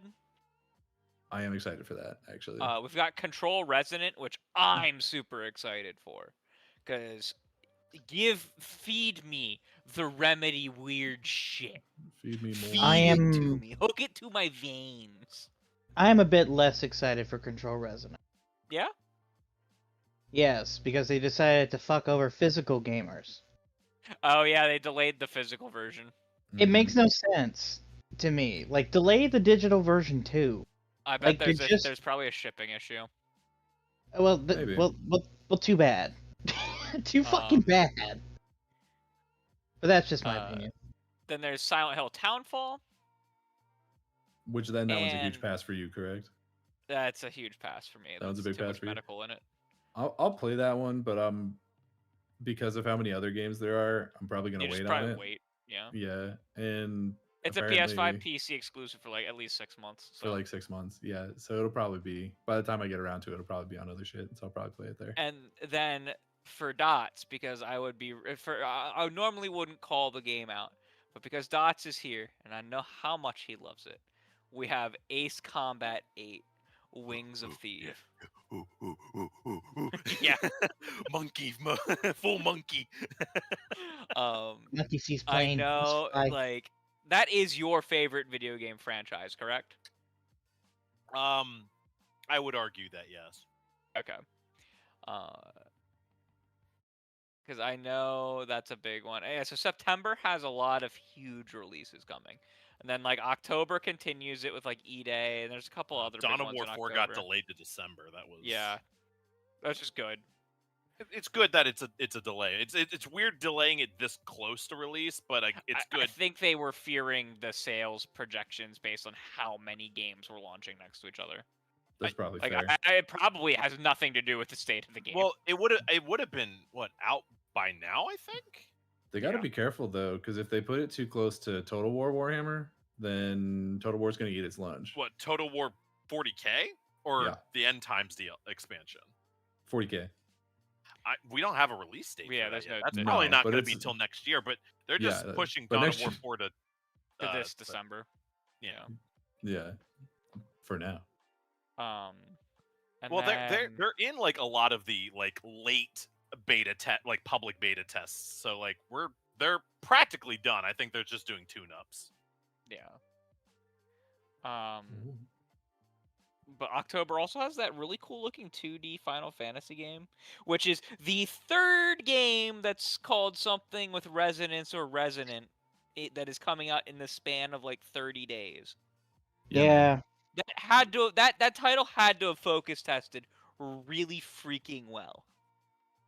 They did that thing where like they have an octopus pick who's going to win the World Cup or whatever, but it was what's the subtitle of the year? I have to check. I haven't played, and I don't know much about the plot of the spin-off of Plague Tale. Like that's the next game I'm gonna play, and so I'll report back next week. I don't know how much the term resonance actually like means anything for that. For Control, it means a lot because like the whole thing in Control is like the enemy and the thing inside your head, Polaris versus the Hiss, are literally frequencies of sound. So resonance makes sense for a subtitle for that. And then in that Final Fantasy game, you have like special summons that they like you have to like quote resonate with, and they're like the main characters from other games. Because like today it was either today or yesterday they did a trailer for it's Stola from Final Fantasy 14 is gonna be one of them. We know Clive is one. We know what's his face from 15. Noctis is one. Cloud is one. Bart's from 5 is one. It's essentially the magic set. Yeah, right. Yeah. But yeah, I'm really excited for. Yeah, this fall's gonna be crazy. You know, Crusader, you're missing a game. What? From October. Which one? Well, Wait a minute. Did I not say? Do you have the key for it though? Are you gonna light the way? Simple and clean. Oh, the Final Fantasy, or not Final Fantasy, the Kingdom Hearts collection. Yeah. Oh, okay. See, I thought you were saying Grand Theft Auto. I was like, did I miss something? Yeah, you were really grasping at straws with those references. As soon as you said simple and clean, I'm like, what am I missing with Kingdom Hearts? What happened with Kingdom Hearts? But yeah, they're releasing the Kingdom Hearts collection on Switch 2, and it's getting enhanced versions on Xbox Series X, which the Xbox version's gonna be Play Anywhere. And I'm not about to buy those games again. If you own them on Xbox right now, it's 50% off. It is an Xbox Play Anywhere title. You said that right earlier. Yeah, it's like $37 for the the Square Enix litany of titles. Like, what is it, like 1.5 plus 2.5 Final Mix HD plus whatever Ultra, Infinite the fucking Stratus. Yeah, the fucking horrific names that they make that just hurts your brain to try and read. Non-stop. But it is all of it. It's all of it except for the rhythm game. Melody of whatever. Melody of Memory or whatever. Man, that one came out while I was working at Target, and let me tell you what game no one gave a fuck about. That game, yeah. Yeah. I didn't see a single person buy that game the whole time I worked there. Well, that's because they bought it when you were off, Danny. I was never off. Oh, well, damn. I was a wage slave. Let's see. We had Tides of Annihilation. We got a bunch of new trailers, and we had some coverage from Game Informer, and we got confirmation that Jennifer English, who had stepped away from voice acting for a little bit because of some like personal issues, has been replaced by the voice actress for Grace Ashcroft from Resident Evil Requiem. Should have known Grace was a scab. It's real weird to hear her without a stutter, but so yeah, that's who they have replaced her with, and like evidently like Jennifer English is like assisting slightly with like coaching or something. Like I'm not really sure what's going on with her in her personal life. I don't know if it's like a family matter or something, but like she has stepped away from like voice acting, like not permanently, but like just like in its entirety for right now. But like that stuff for Tides of Annihilation looks cool. Is that a Game Pass Day 1 game? Tides of Could Annihilation? be. Yeah. No, it is not. It is not? Okay. It is Because not. No. there's a large amount of like games that like I was shocked have been announced for Game Pass. And I couldn't remember for a if that minute was one or there. not. For a minute there, I thought Kingdom Hearts 4 was announced for Game Pass after it showed No, up in the Direct. But it then I was was like, oh, well, that announced- account's fake. It was announced as Play Anywhere though. Mhm. So you get that PC version with the console version, which it seems like Square Enix is all on board with Play Anywhere right now. The only game that hasn't launched Play Anywhere in the last like 3 years for them was the remake of Tactics. That was like the only game for whatever reason that they've released that hasn't been Play Anywhere. And that was like exclusively the one that had PlayStation marketing recently. So I'm not sure if that's related. But we had new gameplay for Game Science's Black Myth, whatever the next Black Myth game is called. Zhongyi or something like that. Yeah, Zhongqi. I don't know. Looks okay. I mean, I'm not someone to tell you if a Souls inspired game looks good or not, because I don't really like them.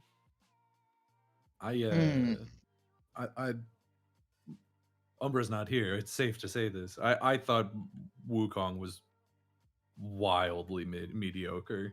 Like it was really pretty, which is what a lot of I feel. There's so many of these recent like games out of China that all have this like really. It's just the same art style like 100 times over, and I'm getting like really bored of it. And I feel like Black Myth was the one that like popularized it. Sure. You know what I mean? Mm-hmm. And it's like the hyper realistic, but like only kind of, and like yeah, it's like hyper realistic mixed with stylized, and I don't know how to explain it, but it's all the same style. There are so many of these games that look exactly the same to me. Like there's both of the Black Myth ones. There's the I don't even remember their names. There's like something feathers, whatever the fuck. Wu-Chang Fallen Feathers. Wu-Chang Fallen Feathers. I don't know. There were like 4 or 5 that were shown just in the Gamescom opening night live, where I was like, I swear to God, I've already seen this. Does that include Tides, Danny? Because that's another Chinese dev. Yeah, I don't know which one that is, but yeah, probably because I don't remember it, so it probably just blended together with all the other ones. Oh God. I'm actually gonna pop us over to Gamescom to talk about a bunch of those trailers real quick. Are you able to do that? No. Oh. But I have the ability to I have to pop over to a different channel because I Dots can tell you I create threads in our personal Discord for all of the gaming events, and I have a bunch of the trailers in here. Oh, I thought you meant. I thought you meant you could change the gameplay on the No, he didn't give me remote access to his thing. That son of a bitch. So the first thing that I posted for this was Roller Coaster Tycoon Wonderworks. A new Roller Coaster Tycoon game was announced, bro, for PC. Don't even come at me. I was actually genuinely excited about this. I saw it and I was like, this is kind of peak. I said, bring it Um, back. Bring back Zoo Tycoon 2, you fucking cowards. I hope this sells them 4 million copies so that they forced to bring back Zoo Tycoon. Although, let's be honest, Planet Zoo's kind of eating their lunch, but whatever. Give Yeah. it a shot. There To was, be fair, oh. Planet Zoo, I'm just going on a tirade now. Planet Zoo has so much more like depth and intricacy. It is a objectively better game. But sometimes I don't want all that. You don't want the you know? complication. You just want to Some- make a fun park. Yeah. Sometimes I don't want to have to like fuck with like changing the terrain and building like all these elaborate, the things you can do in Planet Zoo are amazing. But a lot of times I just want to make a zoo, dude. I just want to hang out, like I'm not trying to do all that. I think there's room for both. I think there's room for a Zoo Tycoon that's basically just like what are those games called? Like 2-Point Zoo. You know what I mean? Sure. I don't have it in here, but I know it was also announced very recently that there is a like re-release of like a complete edition re-release of Roller Coaster Tycoon 3 coming. Yeah, hell yeah. Which sounded like a huge you thing. I'm sure it is. I was never like huge on specifically Roller Coaster Tycoon. But ooh baby. Yeah. Did I waste some time on Zoo Tycoon? I actually might be in the market for finding a way to replay the complete collection of the original Zoo Tycoon, which I own, but it doesn't really run on new computers anymore. So. Okay, and here's the 3 that I was looking for. There was a bunch of like weird, obscure classic games announced being re-released. The biggest one was I think it's called Terranigma. It was a JRPG that was like only ever released in Japan. That's kind of like a cult classic. It was announced that it's getting a full release on like literally everything. The Alien Breed series is getting a like 35th anniversary collection release, and a game called Sanitarium, which I have seen Sanitarium before. I don't know if you guys have heard of it. It's an old horror game. They almost put me in a sanitarium one time. Does that count? No. Well, then I've never heard of it, and you can't prove it. But that is also getting re-released. So like, there's a really heavy amount of like kind of cult classic games getting re-released right now, which is really exciting. Yeah, I just pulled up Sanitarium here. It has almost the exact same art style as like Icewind Dale or like the old Baldur's Gate games. Yep. Is it the same engine? No, it can't be. There's no way. No, it's not. We got Hoyoverse is making a Souls-like kind of game. Not a gacha game. And I was like, no, what? Fuck you. They will find a way to make it gacha. They will find a way. It's not, evidently it's not releasing on mobile. It'll be like First Ascent though, and that's a gacha game. It's not on mobile. Really? The vibes I got was like it was more like a Monster Hunter like. Oh, I meant like just based on sure, it's not, the animation is not their typical Hoyoverse animation, but I'm sure they could make it. They could potentially be like, oh, you want these specific. It'd be like the Destiny mobile game where it's like the gameplay isn't the typical gacha game, but they can still make it the playable character is something you have to roll for or whatever. There was a bit in the trailer where a person sort of transforms, I guess, into what appears to be some kind of boss form. They could fully like gacha some summons or something like that. Yeah. But like that was shocking. I wasn't prepped for a like non-standard Hoyoverse game. No, yeah. Well, it's hard to say what a standard Hoyoverse game is at this point because they've been doing a lot of shit. Like their 3 big ones obviously like all share a lot of commonalities, but they're completely different gameplay styles. Yeah. So them branching out into a different art style is not the most shocking thing in the world for me, especially considering just how much fucking money those games make. I don't know where specifically that money's coming from because I only personally know one person who plays any of them. But they are crazy popular. Like We the have a only- few friends who do. yeah, like I played Genshin for a little while. I never finished the first campaign or whatever you would call it, the first like area. Continent. The continent. That's Yeah, how Dots played. I Dots And, played I stopped Genshin I, specifically. I stopped at the third continent. That's when I stopped playing. Okay. Yeah, I never made it past the first one, the like wind one or whatever. Yeah. But it's not a bad game at all. Like it's pretty good. It was just the time commitment that really put me off from it. And then I was looking at these other ones and I was like, Honkai looks pretty good Honestly, too. I Like wouldn't Zenless is even- neat. I don't know, like, dude. I think Genshin's getting close to like its end, and I was like, oh, maybe when it's like finally done making new content, go back and just play through the whole story, and then I'm kind of just confident. If I started playing it now, I wouldn't finish until they were done anyway. So Yeah. Especially since they added a third-person shooter mechanic to it now. Apparently, I don't know what you're talking about, but I believe you. the newest continent, they were like, oh yeah, you can't use magic in this one zone, so here's a gun, and now it's a So third-person here's shooter. a gun. Yeah. Isn't that basically just what Zenless Zone Zero was supposed to be? It's just like No, that Zenless Zone Zero or is which more like one's a which? Devil May Cry game. Is it Honkai then that's got that? No, Honkai Honkai's is the like a Final turn-based Fantasy one. turn-based game. I don't know what I'm thinking of then. I don't know either. I know That- everyone was hyping up Wuthering Waves, which I always got confused with Wuthering Heights, which is not the same thing. Yeah, Wuthering Waves is very just Genshin, but in a different setting. Even though there was like this really hype mech battle thing that you did in the most recent, one of the Yeah. most recent patches. I had a friend who knew that I played Genshin for like, I don't know, a couple weeks. And when Wuthering Waves came out, he started playing that one. And he was like, it's just so much better than Genshin. I don't know why the hell you're playing Genshin. I was like, brother, that was like last year. Like I don't know. I'm not sure why I was playing anything at that point. So I don't know. The gacha community, there's people with really strong opinions out there, and I can't be bothered. I can't be rolling. I can't be trying to put $30 into random draws for my favorite waifu. I just don't have that time. Gears of War E-Day? Oh, That man, was great. The Hell trailer was yeah. so good. It was so good. That trailer was so good.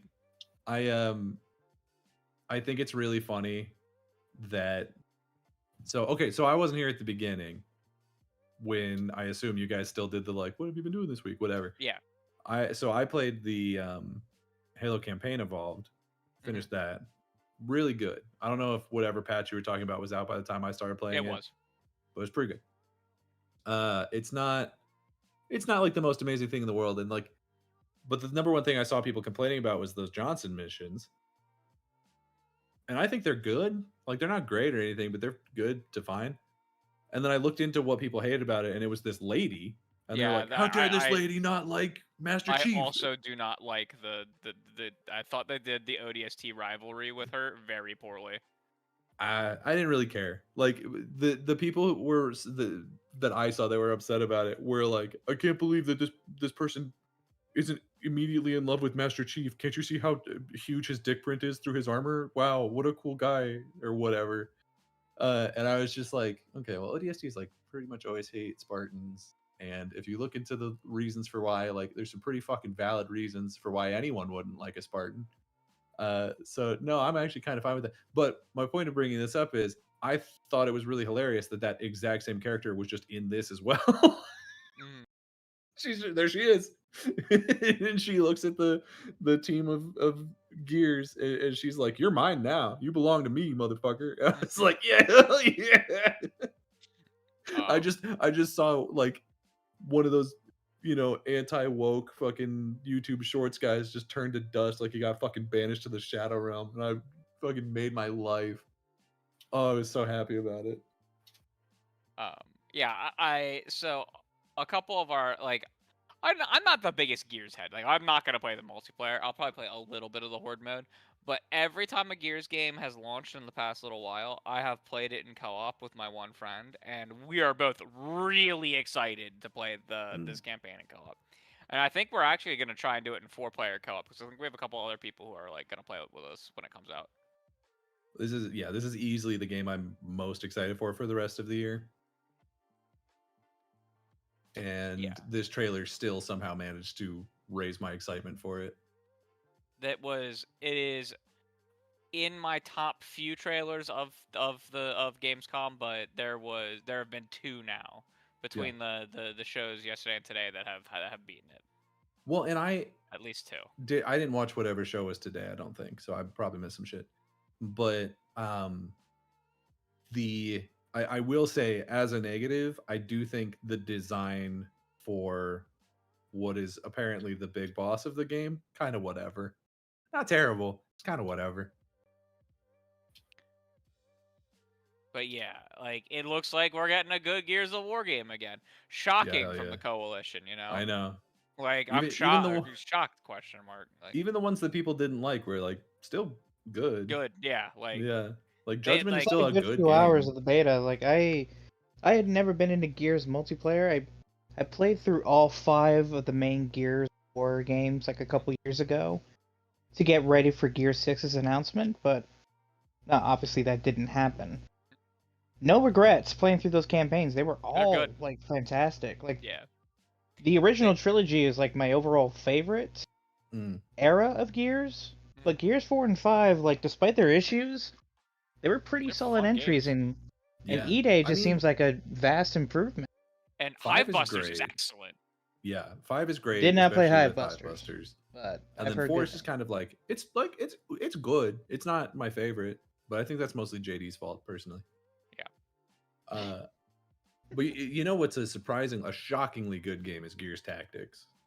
I have not played Tactics yet. I need to play Gears Tactics. Speaking Big of fan. Tactics, we're getting Rainbow Six Tactics. Yeah, I know I said that I'm a big Tactics guy earlier, but this one didn't blow my skirt up. We have a couple friends who love Siege, Rainbow Six Siege so much, to the point where they have gone on vacation to go watch some of the qualifying the tournaments invitationals. the invitationals. And they were freaking out in chat when the Tactics games got announced, because the one of our friends is a huge Tactics games guy, loves all of the loves XCOM, loves the Fire Emblem series, right? And he loves Rainbow Six. Rainbow Six is probably the game he has the most hours in, and he was freaking out when they announced the Rainbow Six Tactics. That's really cool. Yeah. I'm sure the game will be good. It's just my lack of excitement for it comes down to they're just guys. You know what I mean? Right. Is they're just dudes. So it's a little. You want to play the Mario Rabbids tactical? No, actually, game legitimately fucking hate that one. You do. It's honestly good. Cannot. Wow.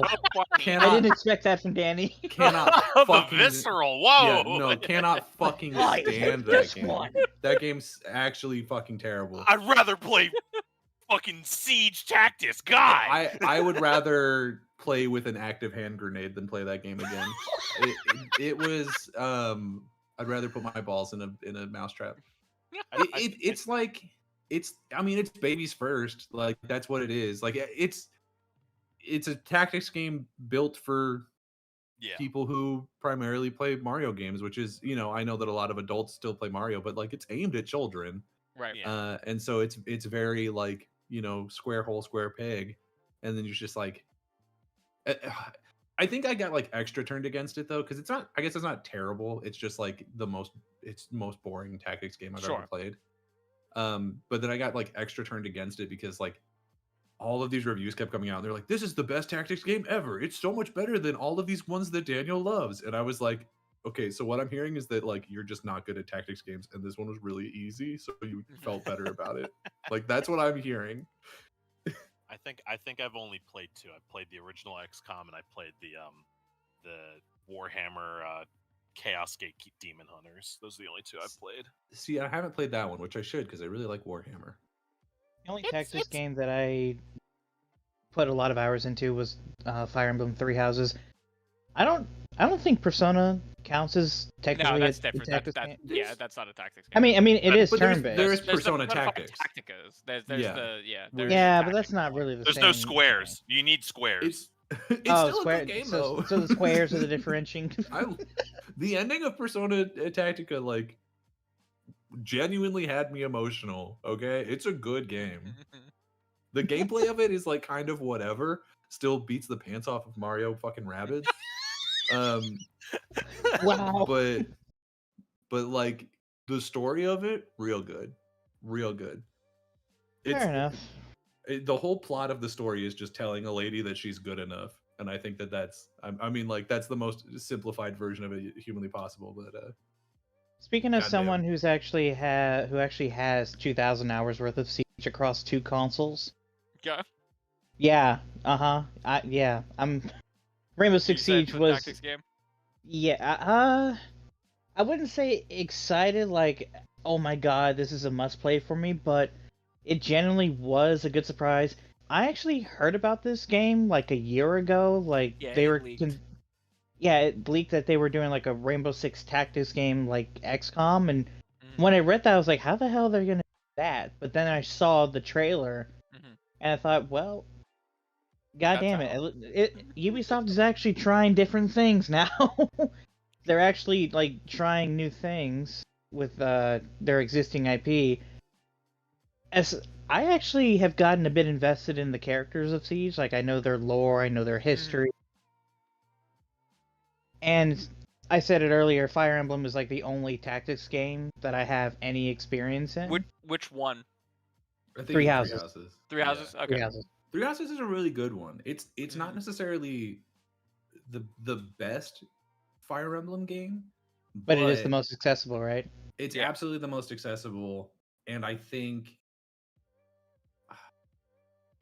it is probably the best entry point, like by far. Because a lot of the older ones are so fucking unforgivable. Yeah. Yeah, don't they have permadeath on by like default? One of is like known for being like extremely hard and like Awakening was screw yourself.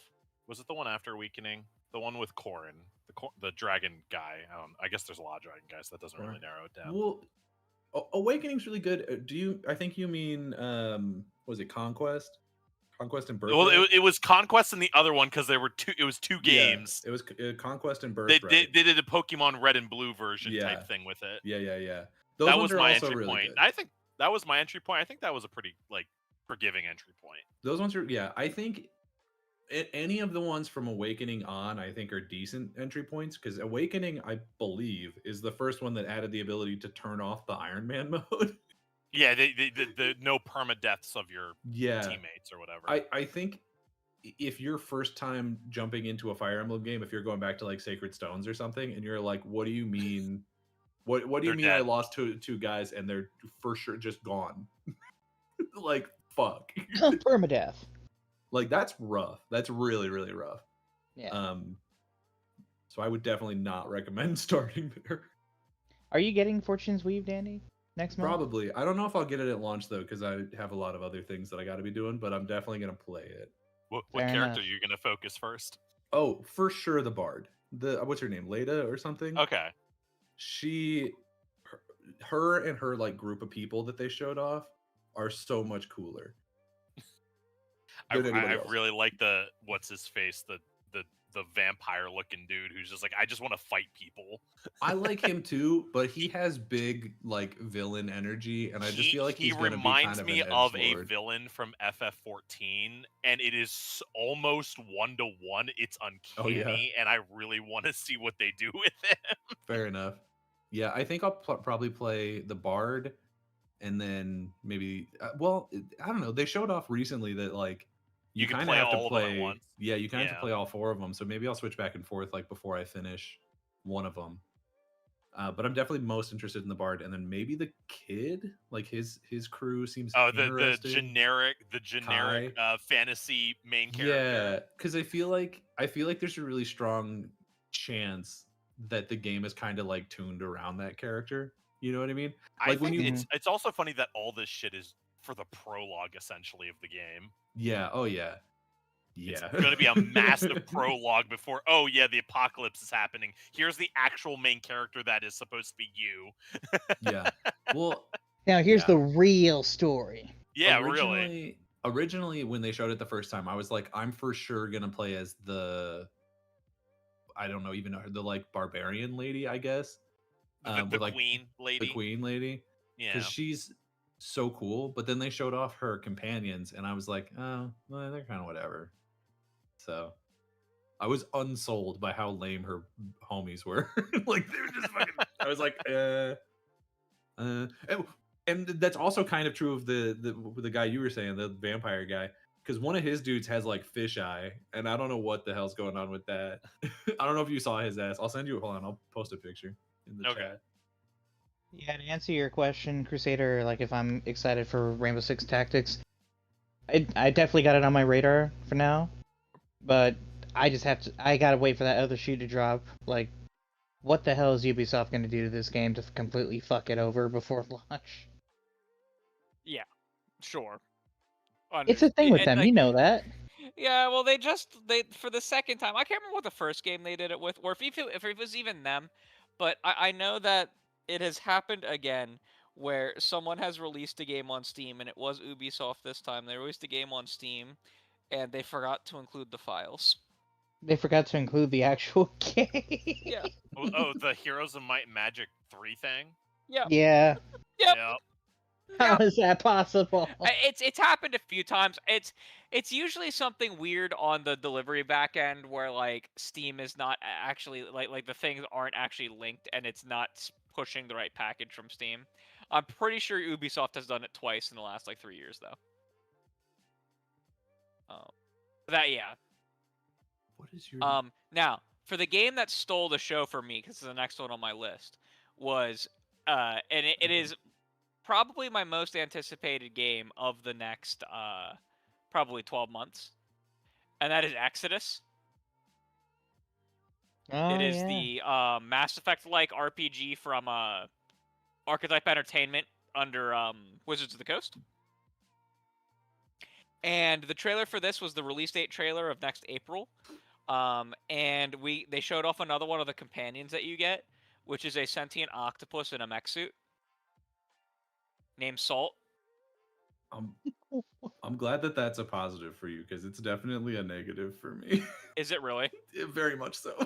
Oh my god, I was just like, what is happening? Because like a big part of the, I don't know if you've they've already had like 4 novels for the game series already. It's like 2 or What? 4 novels. Yeah. For real?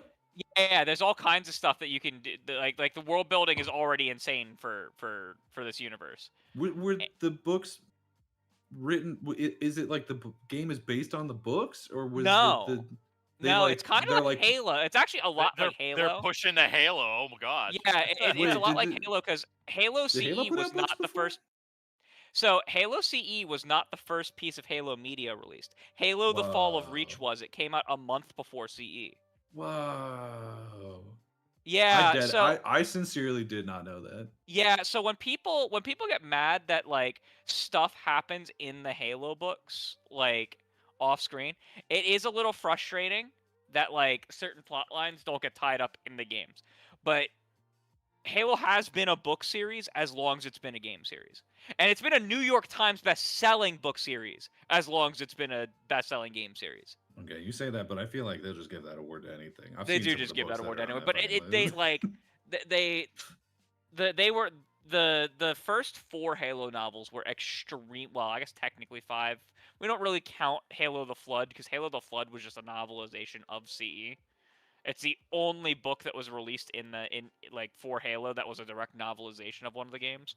But the first 4 original books that were like a kind of quadrilogy that like tied into the games but like were like alongside them were Halo: The Fall of Reach, Halo First Strike, and Halo Ghosts of Onyx.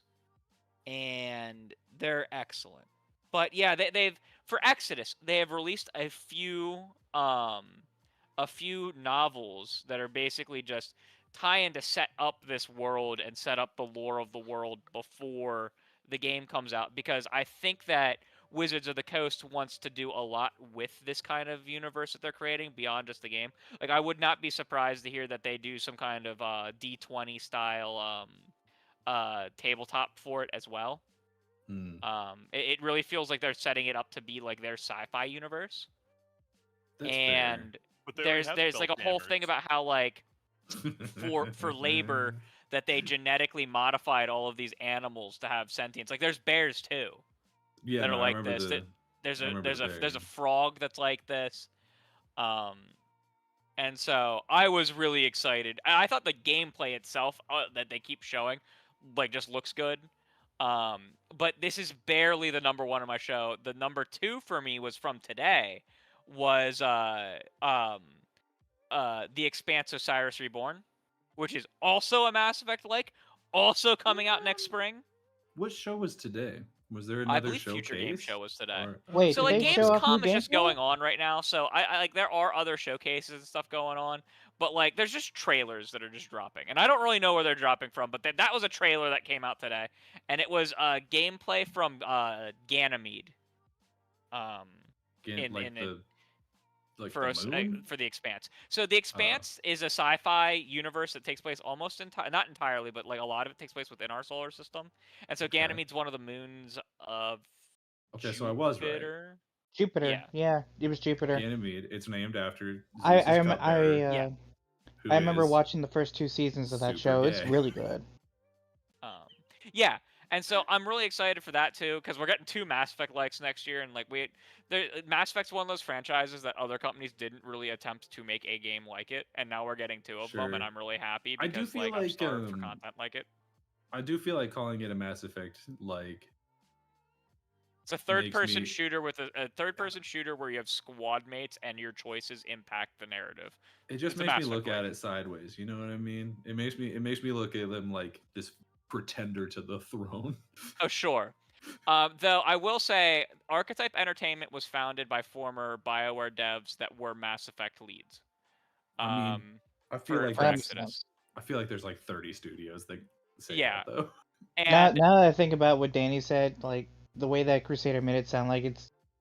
I understand why he's saying it like that, but when he puts it like that, it makes it sound like Starfield is a Mass Effect like, and I'm just like, I'm not sure. Like, well, you don't I'm not sure if I like control that. the abilities and stuff of the squad mates you take with you, and so, like it's Mass Effect is weird because it's a Western RPG that uses elements of more traditional like turn-based or Japanese RPGs, where like you have the party, but you directly control the party and stuff like that.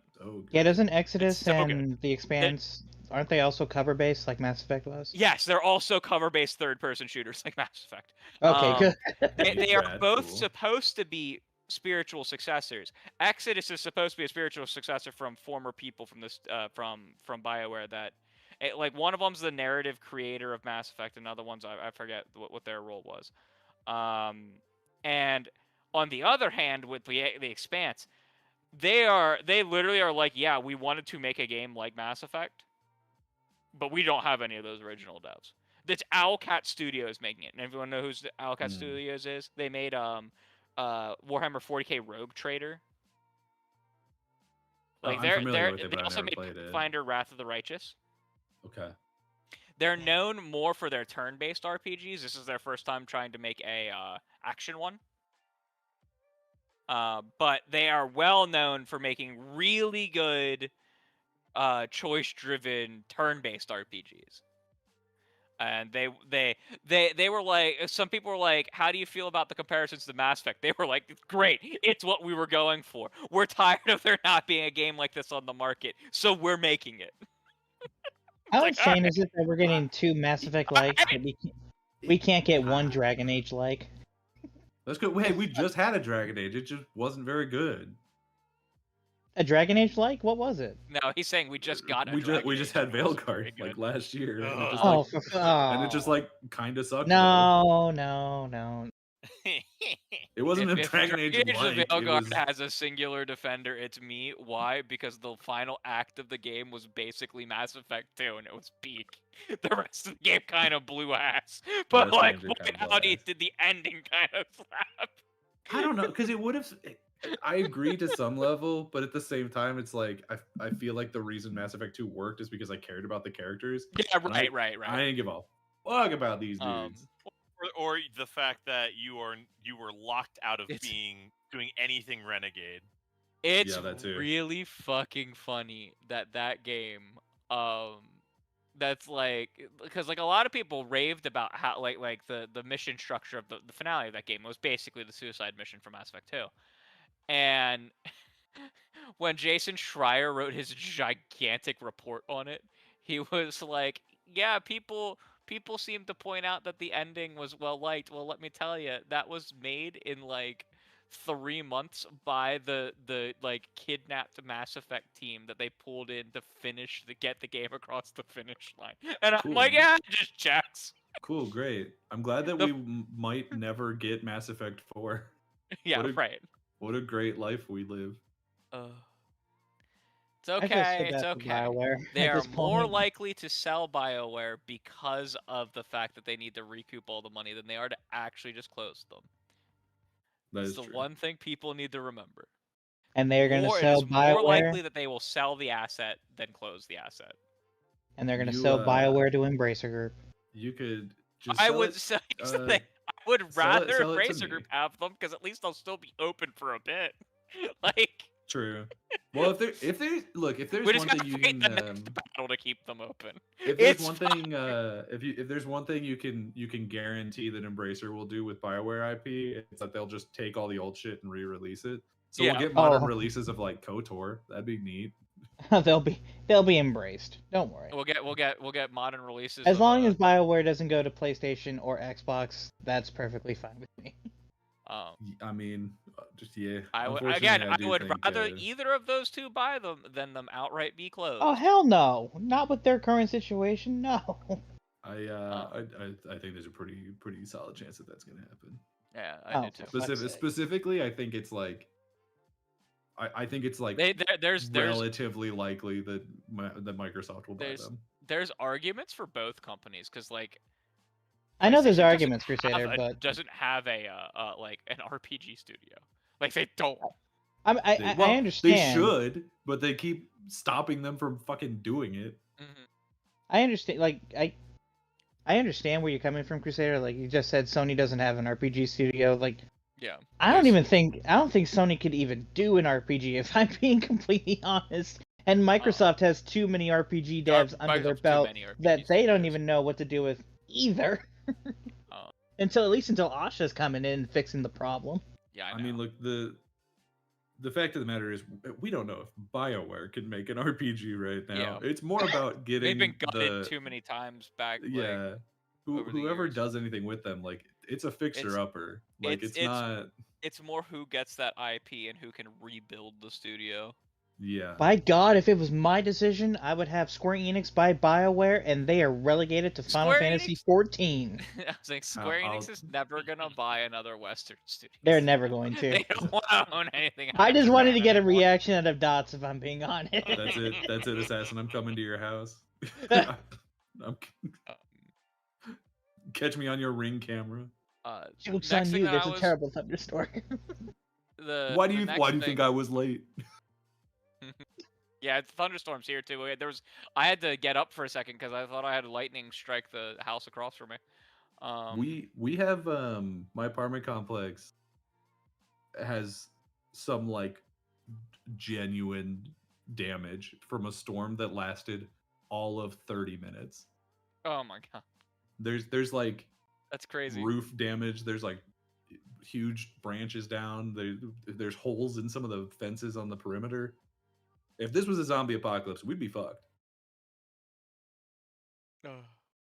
And I do. How BT Maverick made it worse, but he did. Is it weird? Okay, hold on. I don't know if any of you live in apartment complexes or have lived in apartment complexes in the past. I regularly am like, if the zombie apocalypse happened, what would I do in my apartment complex? Because it's a gated community technically. I'm like, how would I do? I think we could make this work. I'm like, the farms would go there. Like I've got it all planned out.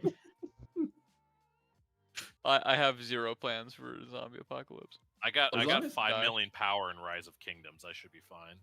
I got a. Yeah, I'll take care of it. I got a gun at least. As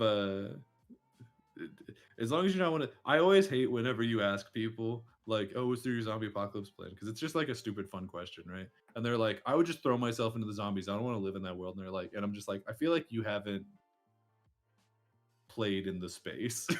I feel like we've offered you a thought exercise and you said, guess I'll fucking die.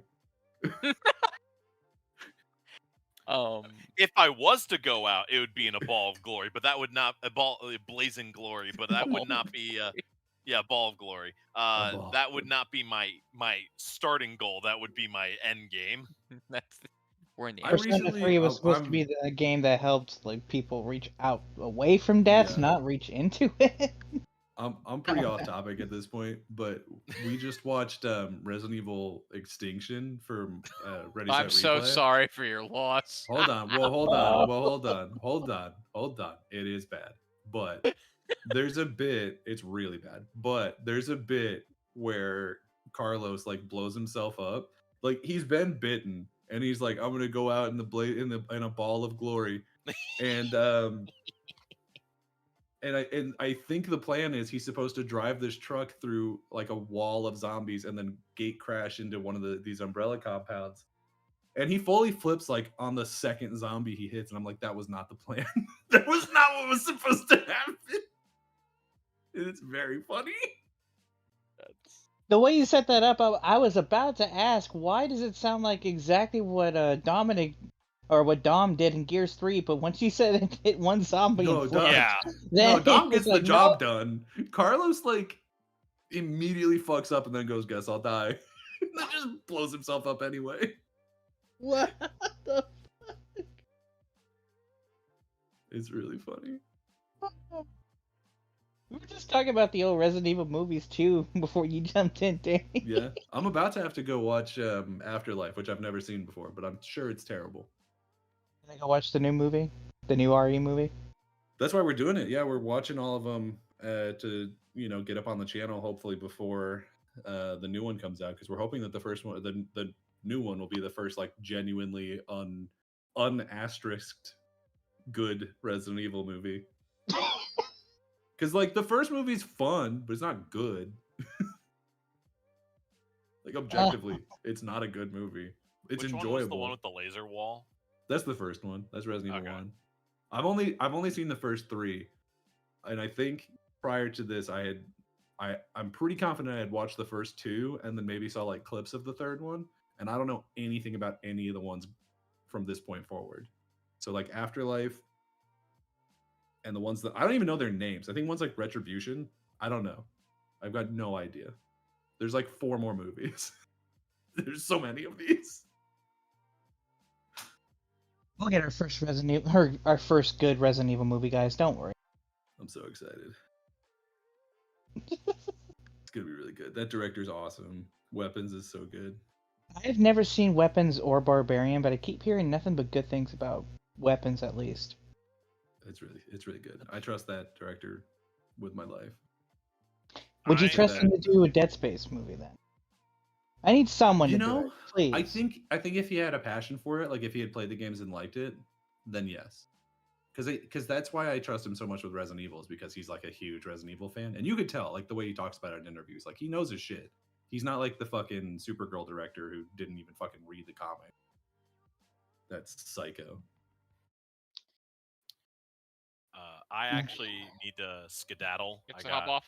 I got work in the morning, so this has been fun. Once again, sorry for that Umbra had to bail, but family emergencies take precedence, so all the good vibes out to them. But fun talking to you guys. Happy you guys were able to yank me on for another show, even though the person I was replacing showed up anyway. But that's fine with Umbra leaving, so I guess it balanced out in the end. Hey, you ever need a yeah. good yank, you know where to come. I don't have a good response for that one, but yeah. No, Daniel Assassin, good talking to you. Crusader, I'll see you whenever in the future. And to everyone on the channel, you all have a wonderful night. Send Umbra all your love and all your good vibes, because I mean, he said it was something with his mother, and he'll need all the community support that you guys definitely give him. So 100% good on that. You guys all have a good one. See You you. too, man. But yeah, next game that I thought was a standout was Metro. The Metro 2039 trailer looked fantastic. I don't know if you guys are big Metro fans of the Metro series. It's one of my Ooh. favorites. I've It never is. played I one. have not. Yeah, did you say you haven't played one, Daniel? I've never played a single one. It's Maybe, Eurojank FPS, the Eurojank FPS.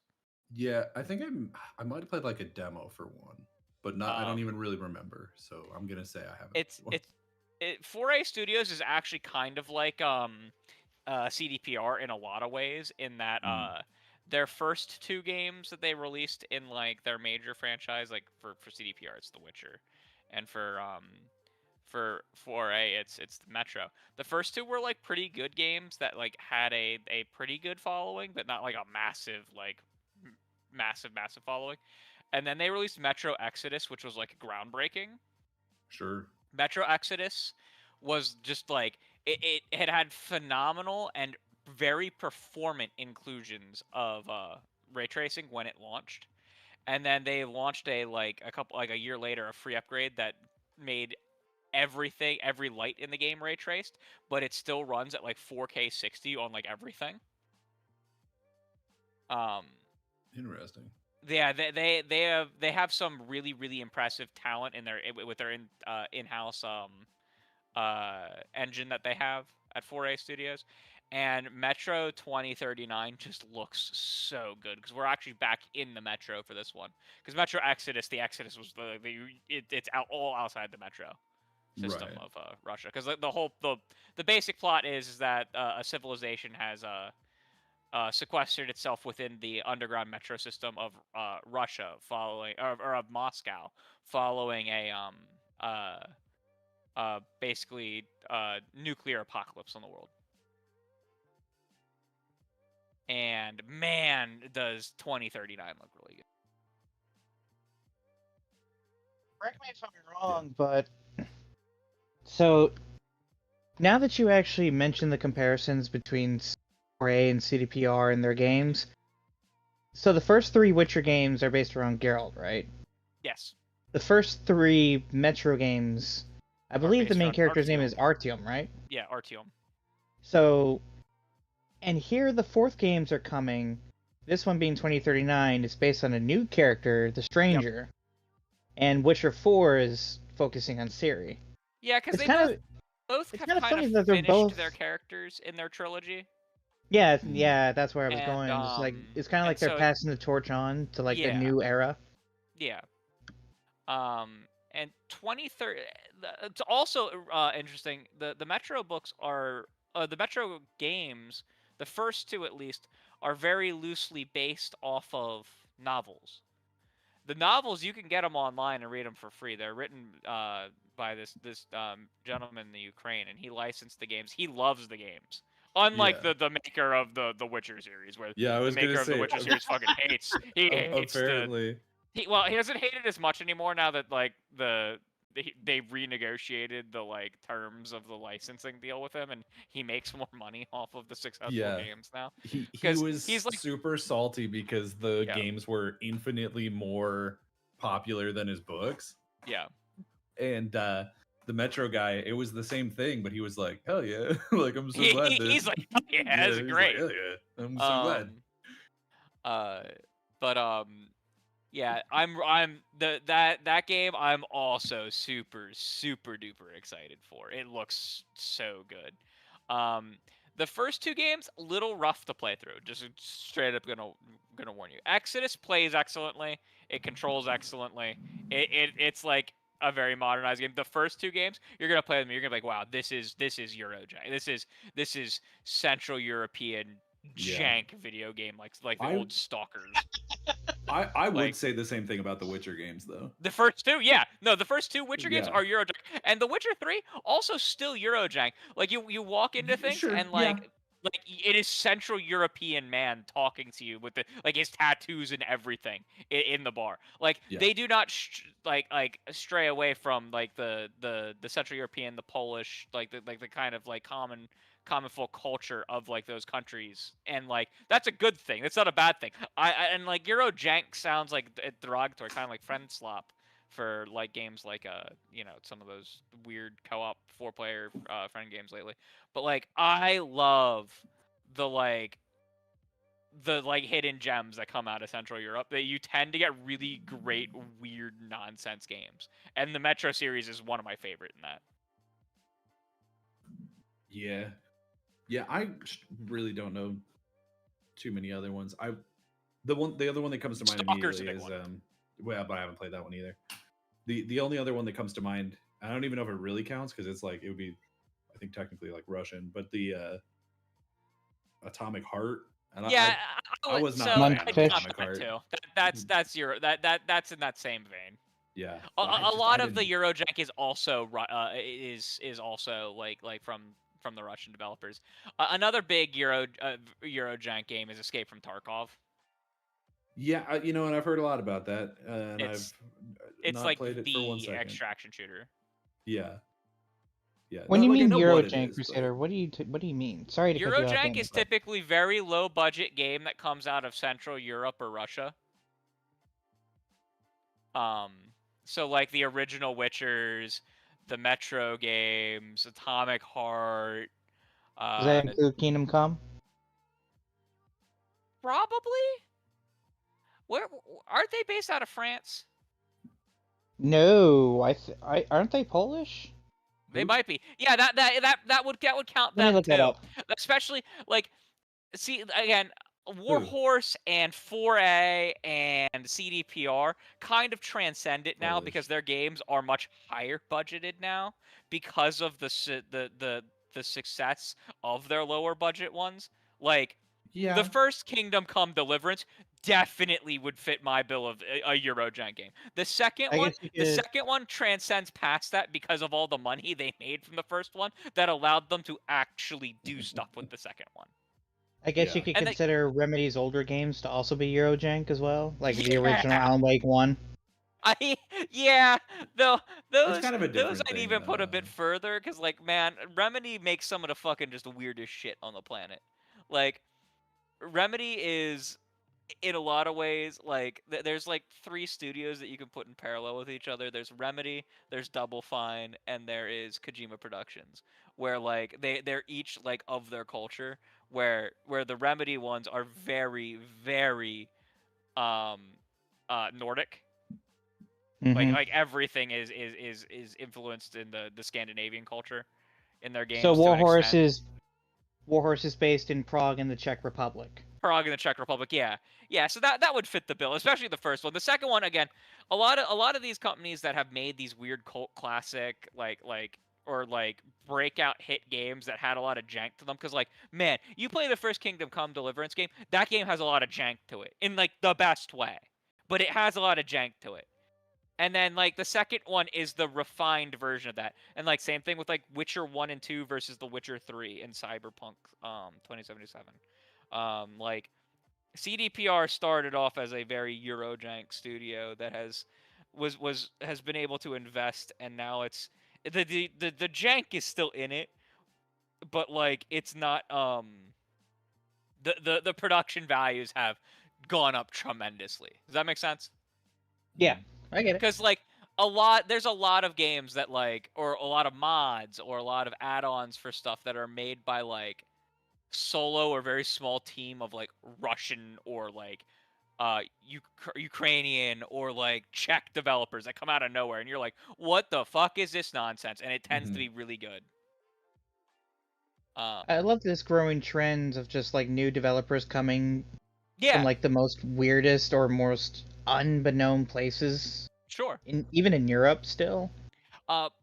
In Poland, there's a lot of investment from even the government into game development studios, because like CD Projekt Red, to my knowledge, is still Poland's largest publicly traded company. Makes sense. And they get a lot of incentives from the Polish government. It like, because it's such a big part of their economy now. So like you're gonna start seeing a lot more of that. And the cost of living is so much different over there that it's cheaper to develop the games there. How Hey, I long that think will France last is jumping as in. this stuff changes is stuff to say, but like that's why Remedy can make the Control games on like a fraction of the budget that we can in the US, right? Like if Control was made by a US studio, the exact same game, it's down to the like exact same bits, the uh it would cost like 2-3 times as much in the US because of our cost of living. Um so Oh, that's another reason yeah. why you see a lot of these weird games coming out of Central Europe right now, and why we have for like the last decade, because And it's just China. it's cheaper. It's straight up cheaper to You- develop. That's Isn't the why Blood of when Dawnwalker also a Polish studio, like Rebel Wolves? Mm-hmm. Yeah, they're Okay. Rebel Wolves are former CD Projekt Red developers. Yeah. That's why when I am president, I will establish a Secretary of Entertainment who will make it so that Stuff is cheaper. there is better support for video games and movies because they are literally our best export. We're going so far into a direction where we need government interference where Danny, you might actually have a point there. do. We might actually have like a specific division of the government to regulate entertainment or control of entertainment in that way. Here's the platform I'm running on. Number 1, we get rid of for-profit prisons. Number 2, Puerto Rico is the 51st state. Number 3, we support video game and entertainment in the states. You have my vote, sir.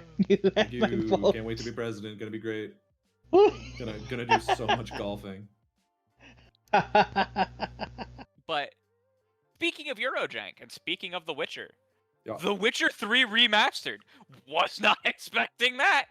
And it's free, and you get the DLCs for free if you didn't own them and you own a base version of the game, and it's Xbox Play Anywhere, and it's coming to literally everything, including BattleNet. Yeah, the BattleNet thing is curious to me. They popped up almost the exact same graphic as like when they had acquired companies in the past, and I saw that first, and I was like, they fucking buy CDPR? No, yeah. So Um, Jez Corden is kind of teasing that there's gonna be a lot more of that kind of stuff at BlizzCon this year. I can see that. We think that they may be investing pretty heavily in BattleNet as an alternate store. Like, That's I actually a wouldn't be good shocked idea. to hear that BattleNet takes over the back end of the Xbox store in general. oh, they just roll all of that stuff in They there? just migrate the stuff out of the Microsoft the Windows store and push it into. I mean, honestly, it's a good idea. I guarantee most PC players already have BattleNet installed. Yeah, and there's games that like you fundamentally have to like if you play them, you have to have BattleNet installed. Overwatch. Do you play World of WoW Warcraft. through BattleNet? Yeah. What? Yeah, WoW, Yeah. WoW is the one that like you have to. So if they have BattleNet on Project Helix, you can play WoW on Xbox. Yes. Huh. Even if they roll back because there's some consternation about whether or not they're going to continue doing the Helix as a PC thing, which I don't know. I feel like they probably still will, but they're gonna whatever. Even if they didn't, I do feel like something that they want is getting all of Blizzard's PC stuff on Xbox. Yeah, I don't think they're gonna pull back. Can Helix play PC games? I think they may pull back. Can it use third-party PC stores? It may actually be open Windows. But I'm very confident. In fact, I will die on the hill. I would be shocked if they would go this far back. I really think that when Helix comes out, any game that's Play Anywhere, you're going to be able to basically use the PC version and have what is essentially a next-gen version of the game immediately. Because you can just change PC settings. I just I don't know if they're going to let you use other stores, but I think you can... I don't think they go so far back as to say that like it's not... Does that make sense? I think you're going to have those PC versions of the Xbox games. I just want to be able to play like the handful of MMOs that I've been wanting to play on my Xbox, so I don't have to sit at my computer any more than I already do. Which a lot of them are already on there. Like Final Fantasy 14, I do want to fuck with that at some point, and that's on there. But Guild Wars 3 got announced, and it's coming to PlayStation, so it's probably coming to Xbox at some point, but it doesn't have an Xbox announcement yet. Yeah. I could have sworn it was announced for Xbox when it was announced back at SGS. It's not. It wasn't when it It was announced. wasn't? They may have announced it since that I didn't see, but Guild it Wars wasn't 3, at yeah, launch it Oh. was not at or the at show. announcement. Yeah. And then I would really like to be able to play the Old Republic and Sure. fucking obviously Toontown. I want to be able to play Toontown. I Okay. couldn't think of the other one, so it wasn't that important. So I went with Toontown. Aren't World of Warcraft MMORPGs would be like good. notoriously hard to like map on the controller, and that's why we don't see a Yeah, lot of console Yes ports? and no, but Guild Wars is such a specifically different thing. Because the problem is that in a lot of MMOs, you have 5,000 things you can do. In Guild Mhm. Wars, part of the game is that you only have 8 abilities. Like you have to create a loadout of your abilities when you set out. So that should be more than anything like super playable on console. Like more so than 14. And 14 Final Fantasy 14 is on consoles. Yeah. So man, I don't fucking know, man. Yeah, Guild Wars 3 is announced for PS5, PC, and specifically Steam. What I want, honestly, even more than that, is I want to be able to play Guild Wars 1 on my Xbox. Sure. I put so many hours into Guild Wars 1, and I would do it again if it was on my console. I would be playing it this weekend. The second we got off this, I would be playing it. Damn, it must be a pretty good game if you're saying that, man. Guild Wars may not be a good game, but I do love it. But yeah, the Witcher 3 remastered, like, pretty cool. Like, I understand why they're doing everything's free, so I don't want to hear anyone bitch. It's basically another proper an additional next gen patch. Great, awesome, love it. Yeah. But they're also updating the PC version. PC players are getting a bunch of new features and stuff too, and like they're adding a ton of quality of life features. Great, love it. Makes total sense they're doing this before the next expansion, which we also got a trailer for, and boy does that expansion look cool. The chain weapon looks really sick. It does look cool. I feel like I still have no idea what it is. Like we see there's like some ghost shit going on. Yeah. Yeah, something. I forget what the monster in the tree is called. That's the Oh, Red Raven. Yeah, there's an actual name for it. I think it starts with like an L. The Baba Yaga. I don't want to say lichen because like that's no, it wasn't Lycan. It was damn it. but like Are you talking yeah. about the monster where you have to find the totems randomly in the I think forest and so, burn them? yeah. That's And what it it can looks summon like to wolves? me.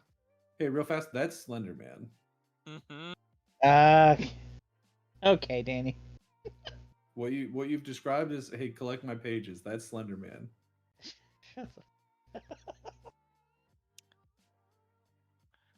All right, well, I'll look it up while you keep talking, Crusader. There's one thing. It looks yeah, really good. I think this is great. I'm glad that I get it for free. Yeah. I don't know. I don't know. That's that. I mean, that's the whole thing. Like, it's already a really good game. It's nice to get the little like bonuses, but the funniest comment that I saw about it was Paul Tazzi quote tweeting it and say, "Wow, this is mirror reality, Naughty Dog." I don't even really know what he means by that, but Because of all Naughty the Dog remakes. charges for every Yeah. fucking remaster. Yeah, no, you're right. And you're does it right. like Bethesda 7 does times. too. Meanwhile, they're like, oh yeah, if you didn't own the first 2 DLCs and you had the original game, you're just gonna get them for free. You don't even have to play the remastered version to get them for free. We're just giving them to you for free in the original version if you're still on like an Xbox One or PS4. These 2 and DLCs it's just like, that are the size of a regular game. it's like what? Yeah. Leshen. They're Genuinely Leshen. insane. That's it. Is that the new monster? I thought that was the one. So from, the one was already in thing there. looked like a Leshen to me in the tree, because like he fights a lot of the same monsters, and I don't know that this is a new type of monster. It's just like a new. Because the Leshen was in that guy was in. Monster There was a couple Hunter. of them in there. There's a couple of them in the first game. I never actually fully finished Witcher 3. This is my greatest Yeah, so sin. I think there's one that you encounter in the main story, and then there's like 1 or 2 that you encounter as side hunts. Game is long. It's a long game. I A didn't. very I long never, game, plus I 2 never very finished long it. DLCs. Plus is now what's going to be a 3rd very long DLC. Well, Bro, we I can't say can't DLC. wait. They get mad. They actually get mad because they say that DLC is anything that they like any updated content that they give away for free. This is a fucking expansion. Well, they're giving It's these two worth away for free now. like it. Well, so Songs of the Past is an expansion because it's worth charging you for. Is what they said. I They did this whole ad campaign for Cyberpunk that with Yeah. what's his face Idris Elba. Idris Elba, where he's like, it's an expansion, it's not a DLC. This is worth charging you for, not what other companies would charge you for and we'd do for free. And I'm like, all right, you got some balls on you, CDPR.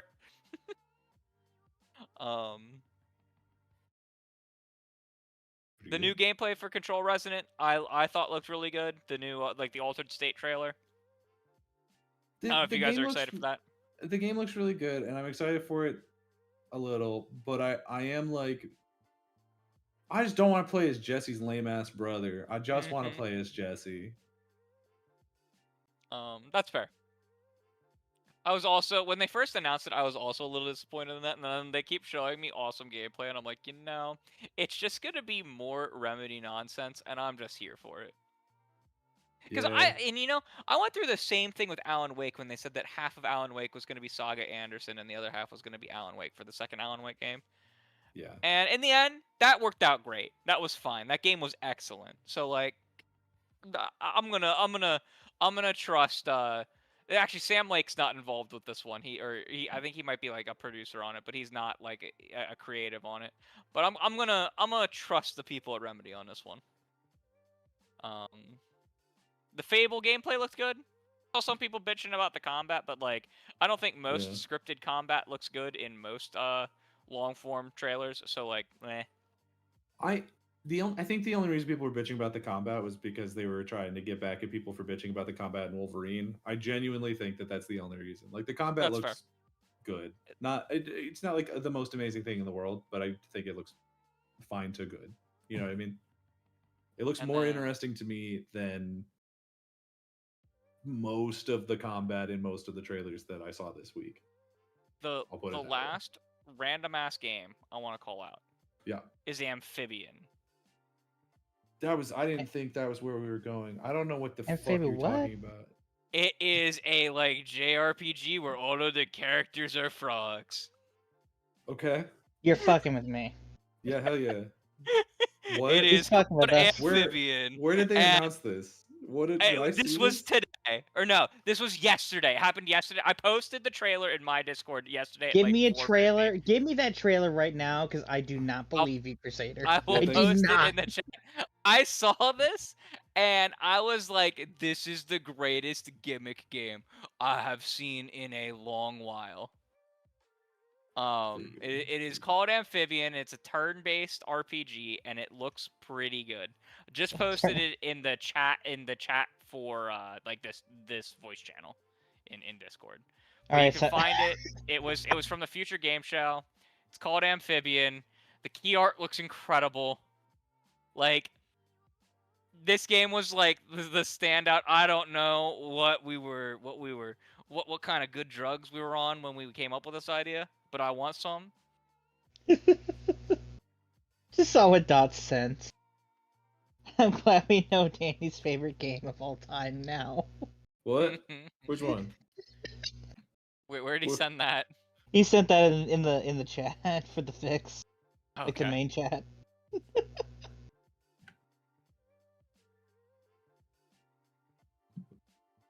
So, but Man, what did you think I was gonna say as the last one? I just thought, there was a lot. There was a lot of games. I that thought came you were out. gonna say like Final Fantasy VII Revelation. Oh yeah, I or totally something forgot like Final that. Fantasy VII Yeah, I mean, Revelations was Final that was a Fantasy- good trailer too. Wow. That was That's actually a good true, that's trailer true. too. Oh They my didn't- god, there your wasn't a word whole is lot of fucking new wild. revealed with that, so like it was kind of like whatever. Like we didn't really get like new information from that other than like the weapons are going, like the weapons that were Uber bosses before are going to kind of be in the story, but then also be Uber bosses as well. Yeah. I'm really excited for that game. I just finished Rebirth. I'm so excited for the nonsense. Gotta be crazy. Why does this game look like if Battletoads became a JRPG? It's 'cause it's I frogs. 'Cause told it's you. frogs. I watched it and I was like,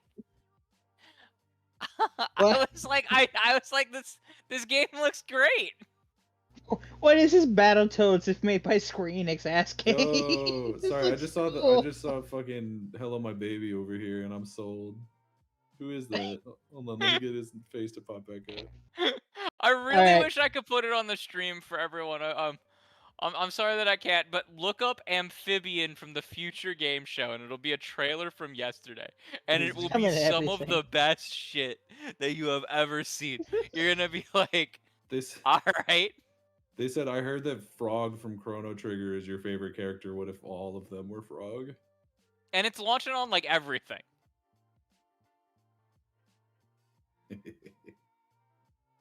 Why I has don't- anyone made a TMNT turn-based game? I just now realized. Why is that thought coming to my head? I don't know. Why have we never gotten a Teenage Mutant Ninja Turtles JRPG turn-based game? Why? I feel like a lot of people who make turn-based RPGs don't license things. Like, we don't have a lot of turn-based games that are licensed. At least not like major licenses. You know what I mean? Hey, Danny, do me a favor. Can you tell me which game comes out today? That's turn-based. That's okay. I guess that's technically turn-based. The Star Wars one? Yeah. But that's more of a tactics game than an RPG. Yeah, but it's still turn-based though, isn't it? Yeah, but it's like Doom being Yeah. an FPS versus say Like Fallout. Fallout being an FPS. Yeah. Okay, all right, fair enough. I mean, like, you're right. You are right, and you should say it, but it's just not what it's not exactly what I meant, but you're absolutely correct.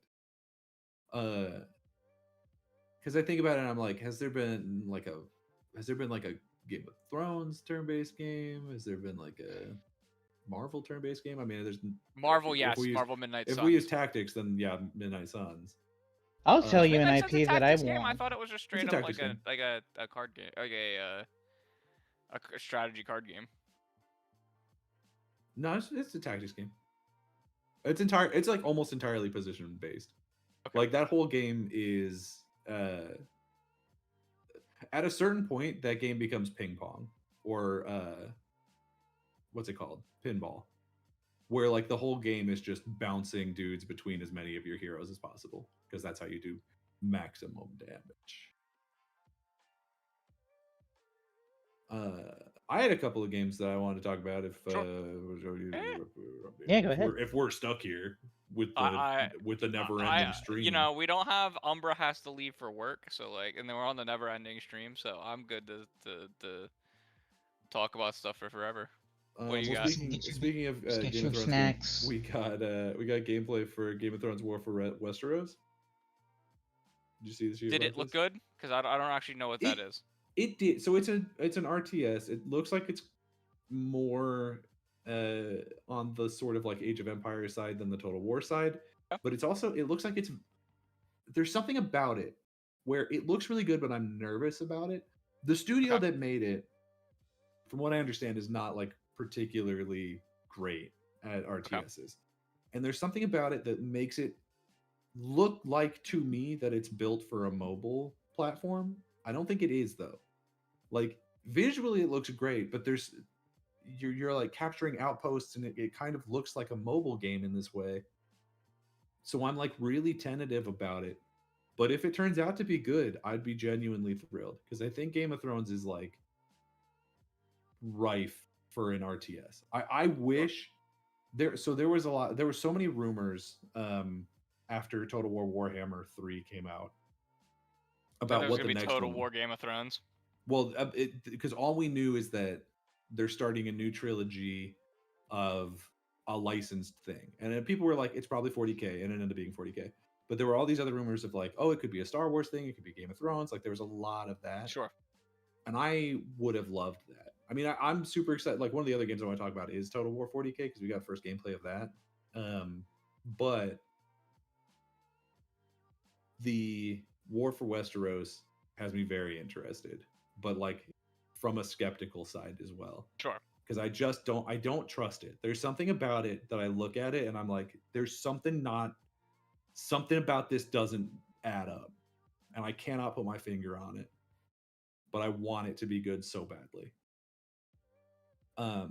But then yes, we also got first major gameplay at least for Total War 40K, and I don't know if it was actually like part of Gamescom, but they sent out, they let a bunch of content creators sort of like Yeah, remote play it. they're doing the if it's not directly part of Gamescom, they're like leeching on to the For news sure. cycle to Yeah.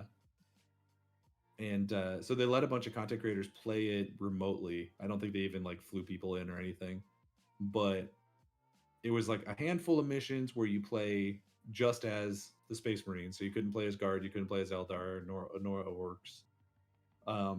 But the gameplay that came out of it looks real damn good. It looks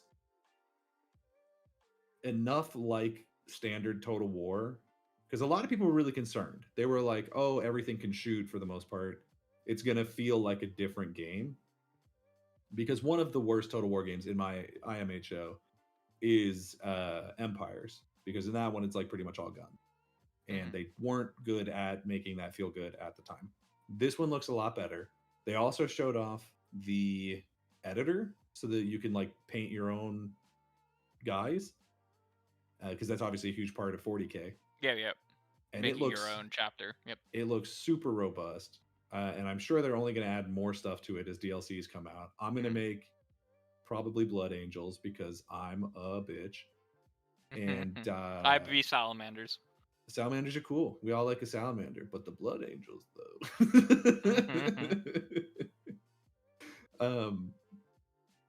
I'm really, really excited about it. The Total War games are some of my favorite games of all time, and specifically Total War Warhammer basically saved Creative Assembly. Yeah, basically saved that studio, because even though their historical games were amazing and were reviewing really well, they weren't selling that well. Yeah. But Total War Warhammer like really turned that studio around, and so I hope that 40K, because I think 40K is more.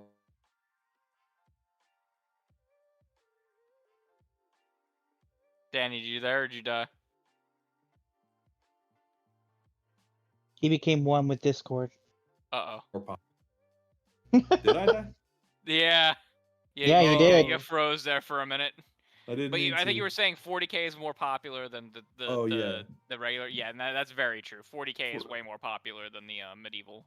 Yeah, 40K is more popular than the fantasy one, and so I hope that this is even better for them. And then I hope that they continue making different like licensed ones. I hope that they continue down that train, because it's been a success for them.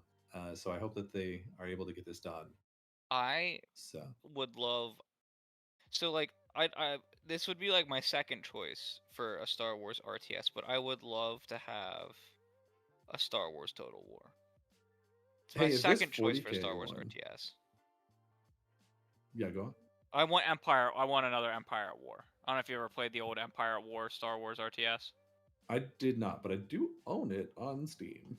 It still has an extremely active modding community, and like the studio came out like 2 years ago, and we're like, oh yeah, by the way, we're releasing a patch for the game, and we're making it a 64-bit game instead of being a 32-bit game, so that modding will just be easier, so you can expose the game to more RAM and things like that. And everyone was like, you did what?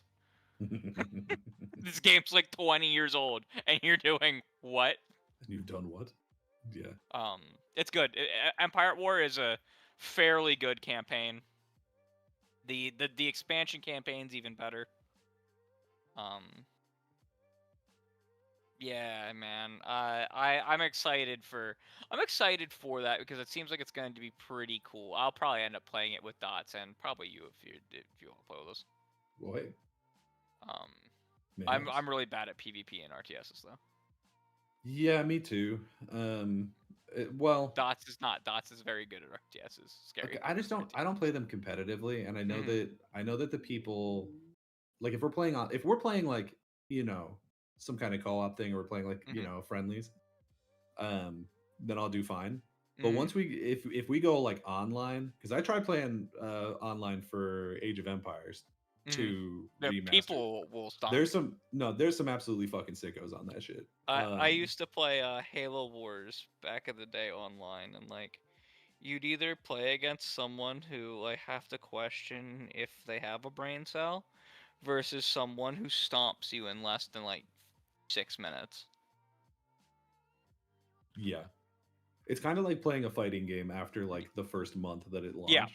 You know, where you're like, oh, all the normal people moved on to other things, and now I'm just getting my shit rocked by like Maximilian for the for the 400th time. Cool.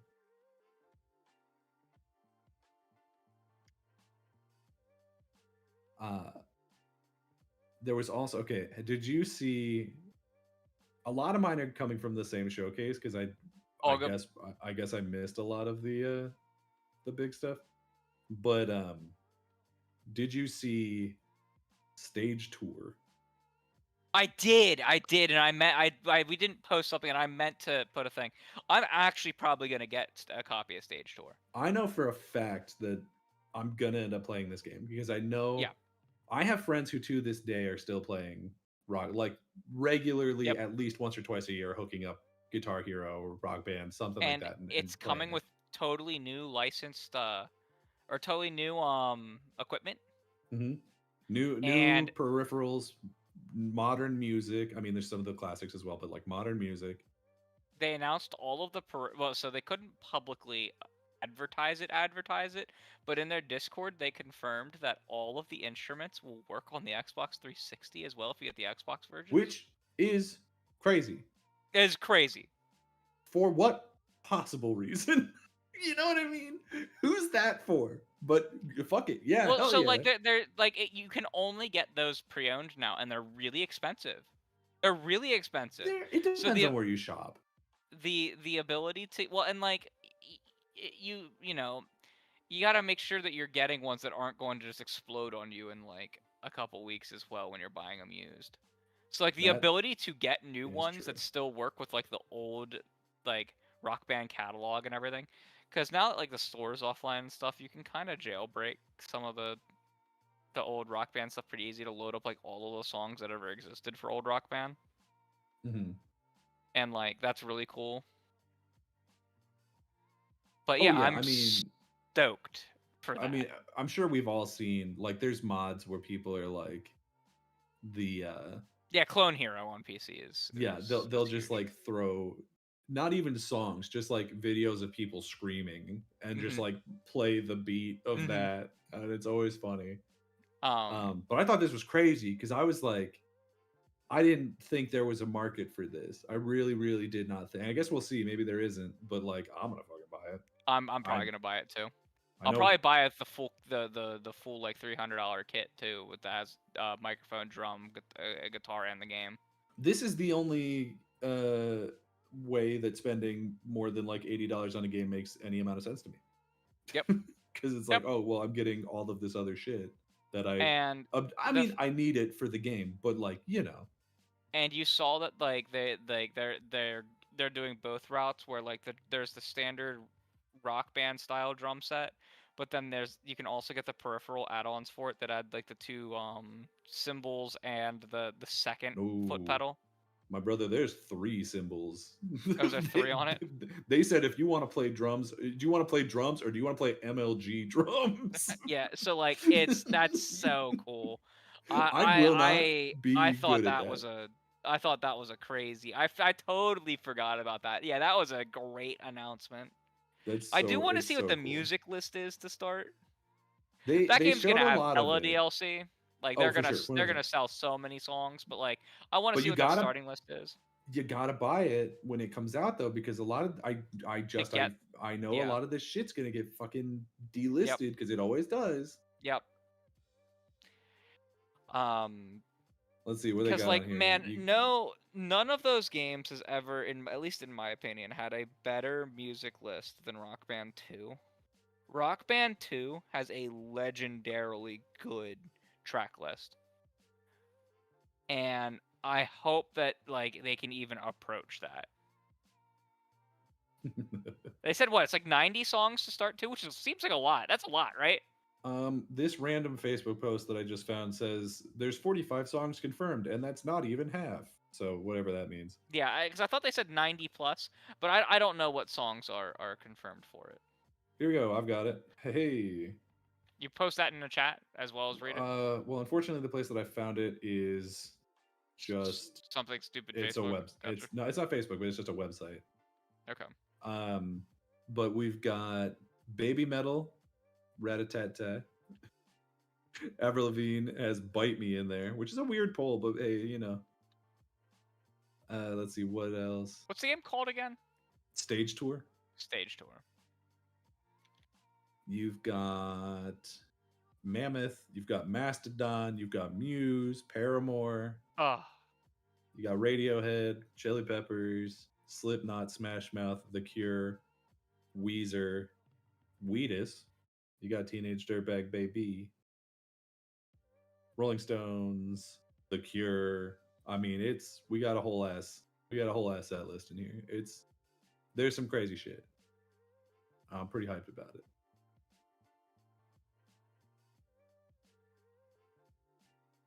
Some of the choices are weird. I'll be real with you. Oh, we got Danny California from Red Hot. That's awesome. Yeah. Fall Out Boy is in here. Sure, makes sense. The song that they've chosen, Heartbreak Feels So Good.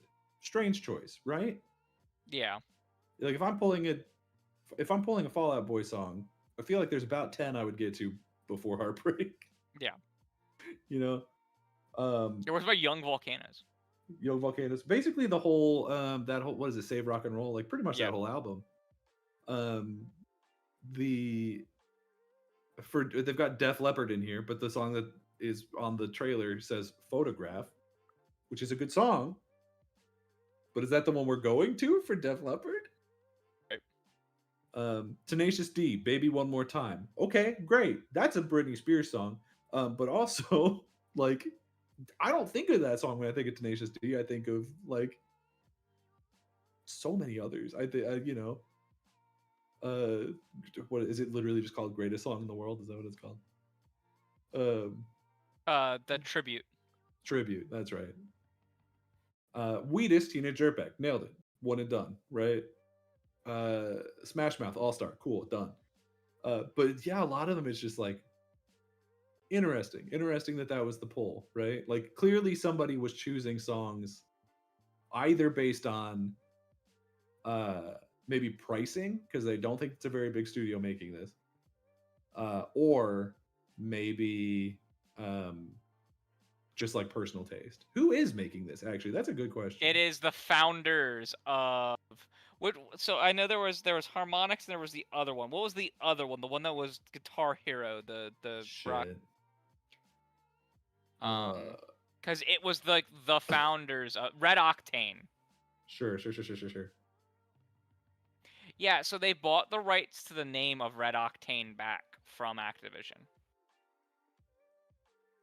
Oh. And it's a couple of the leadership from the original one. That's really cool. Yeah. I love that. And I think there has been a market for this, but like the market kind of got bled dry from oversaturation. Yeah. And there was all of a sudden a lot of these. There was and then there was like DJ Hero and like all of them. Like I think anytime that you were introducing new peripherals, you were probably making a mistake. Yeah. No one's playing Bagpipe Hero. I think if they see, like, people get upset at games as a service. I think if they treat this as a games as a service, and like build up a single one of these over a while, I think it could be super successful. Yeah, 100%. Super. That's probably how they should do it, frankly. Yeah. And if you do the songs in like a seasonal format, then you don't have to worry too much about, delisting it, because then they roll out unless you bought them and then you keep them, right? Mm-hmm. So I don't know, man. I think there's potential here. I think there's gold in them hills, but they got to be careful about it because it could be a trap. Another game that I was pretty excited about, but on a much smaller level, because it's a much smaller game, was Mariachi Legends. You see this I shit? saw that. I didn't actually watch the trailer, but I did see it was announced. What? To explain it to me. It's just Castlevania but Mexico. Okay, that's all I needed to hear. And Sounds great. and there's a couple different characters you can play, and it seems like they all have their own like little powers and stuff. That's cool. The art design is really cool. It looks. People are saying that the art style is Hades inspired. I don't know that I agree. I think the art style of like the concept art or like the box art is very Hades, but once you're in the game, it doesn't look like it to me. You know, it's a lot more pixely. But it just looks really good. I don't know. It just looks really flashy, and we love a good mariachi. Yeah. So I Any didn't others really that you have a were? ton to say about it, but it looks nice. Anything else? Oh, I'm Any other sure titles? there's a ton. Oh, What about you, Assassin? Title with you? That you No. were excited for that we haven't talked about? no, not really. I mean, most of the games that I'm excited for, we've all.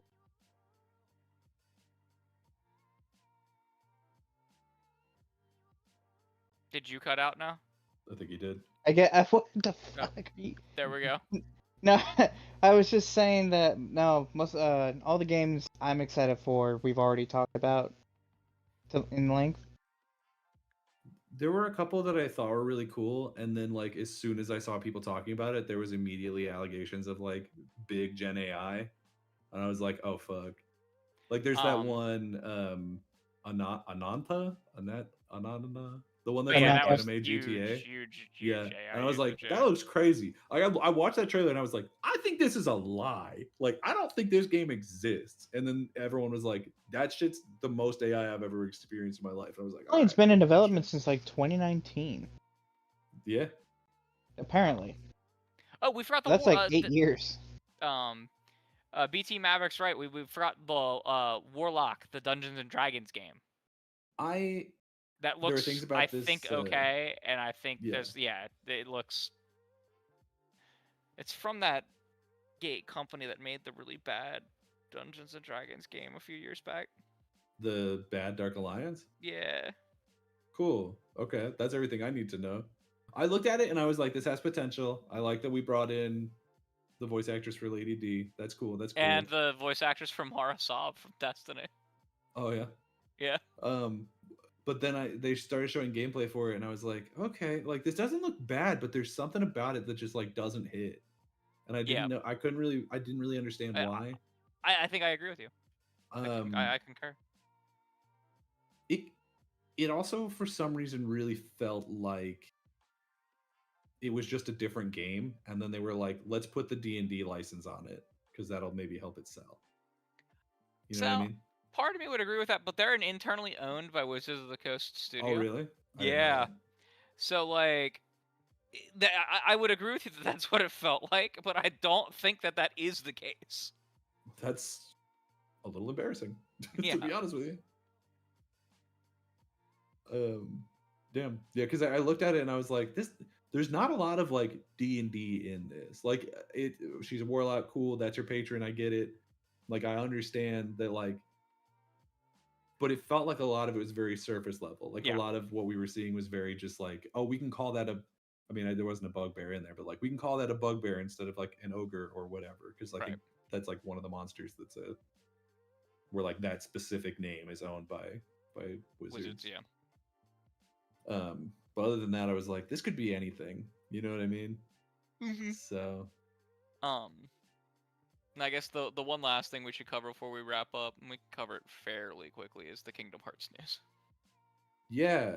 Kingdom Hearts 4 got a release date. So Coco. So there's going to be a second Coco movie. It's called Coco 2. This time, I'm going to reuse a joke from Ready Set Replay. Coco is a Zoomer now, and he's got a Zoomer fade, and he's going to go meet up with his grandma in the Bone Zone. And that's the movie. Okay. You are maybe the only person that I could talk to about this that I think this would hit on the same level as like, that's hilarious. Okay. I didn't know, but there is apparently some Kingdom Hearts game that was like canceled that was supposed to have come out. It's a mobile game, yeah. Apparently, those two characters from the trailer that I have no They're idea from who it. the fuck they are from that. So we're supposed to know who they are. So but they, the they game were never they came were out. there's a few different mobile games because like of course there are. Yeah, There was Union Cross, and then I forget what the one that was canceled was called. There was one that was canceled that was supposed to follow Vineyard. So like these characters were in the other mobile games as well, Oh, okay. and so like they are new. But yeah, no, there's several of the characters that you were like, including the fact that there is like a young Xehanort who's not evil. Whoa. Is he Yeah. hot? No, he's like on there. What would you say? Is he hot? Is he hot? I know he looks like young Xehanort from the whatchamacallit. He's in the one trailer he's in the extended trailer for Kingdom Hearts 4. Pretty good. It's gonna be chaotic. But yeah, those characters are basically from the mobile games, and it's kind of like throwing characters from like all of the fucking spin-offs of that came out in between Kingdom Hearts 2 and 3 into 3. That like everyone had the time to digest, unlike now where we don't really have the time to figure all that out. But like yeah, they're gonna have a lot of explaining characters to do, because all of them are basically they're all from the Keyblade War. Sure. And evidently, you remember you know like the Birth by Sleep trio, Ventus, Aqua, and Terra. Yes, although I still have not played that one. Okay, Ventus is also from the Keyblade War era. Right. This and I it's knew. like a whole thing. And Yeah. like that's actually a revelation in the mobile games like that came after Birth. That's not even really addressed in Birth by Sleep. Pretty cool. And it's a really they're like the people that are there are like his friends from that time period. People always are like, oh, the Kingdom Hearts story is impossible to follow, and I don't think individually it is, but then you get into the conversation of like, this was in this mobile game that only existed on cell phones in China, and you're like, oh yeah, maybe a little bit. Maybe it is kind of stupid actually. But like, you can follow the story of an individual game and not be too lost, I think. But yeah, no, it's goddamn. When you get to the end of 3 and spoilers happen, and it's like, what's happening? And they're like, oh, this is from that mobile game, and you're like, oh, right, cool. Yeah.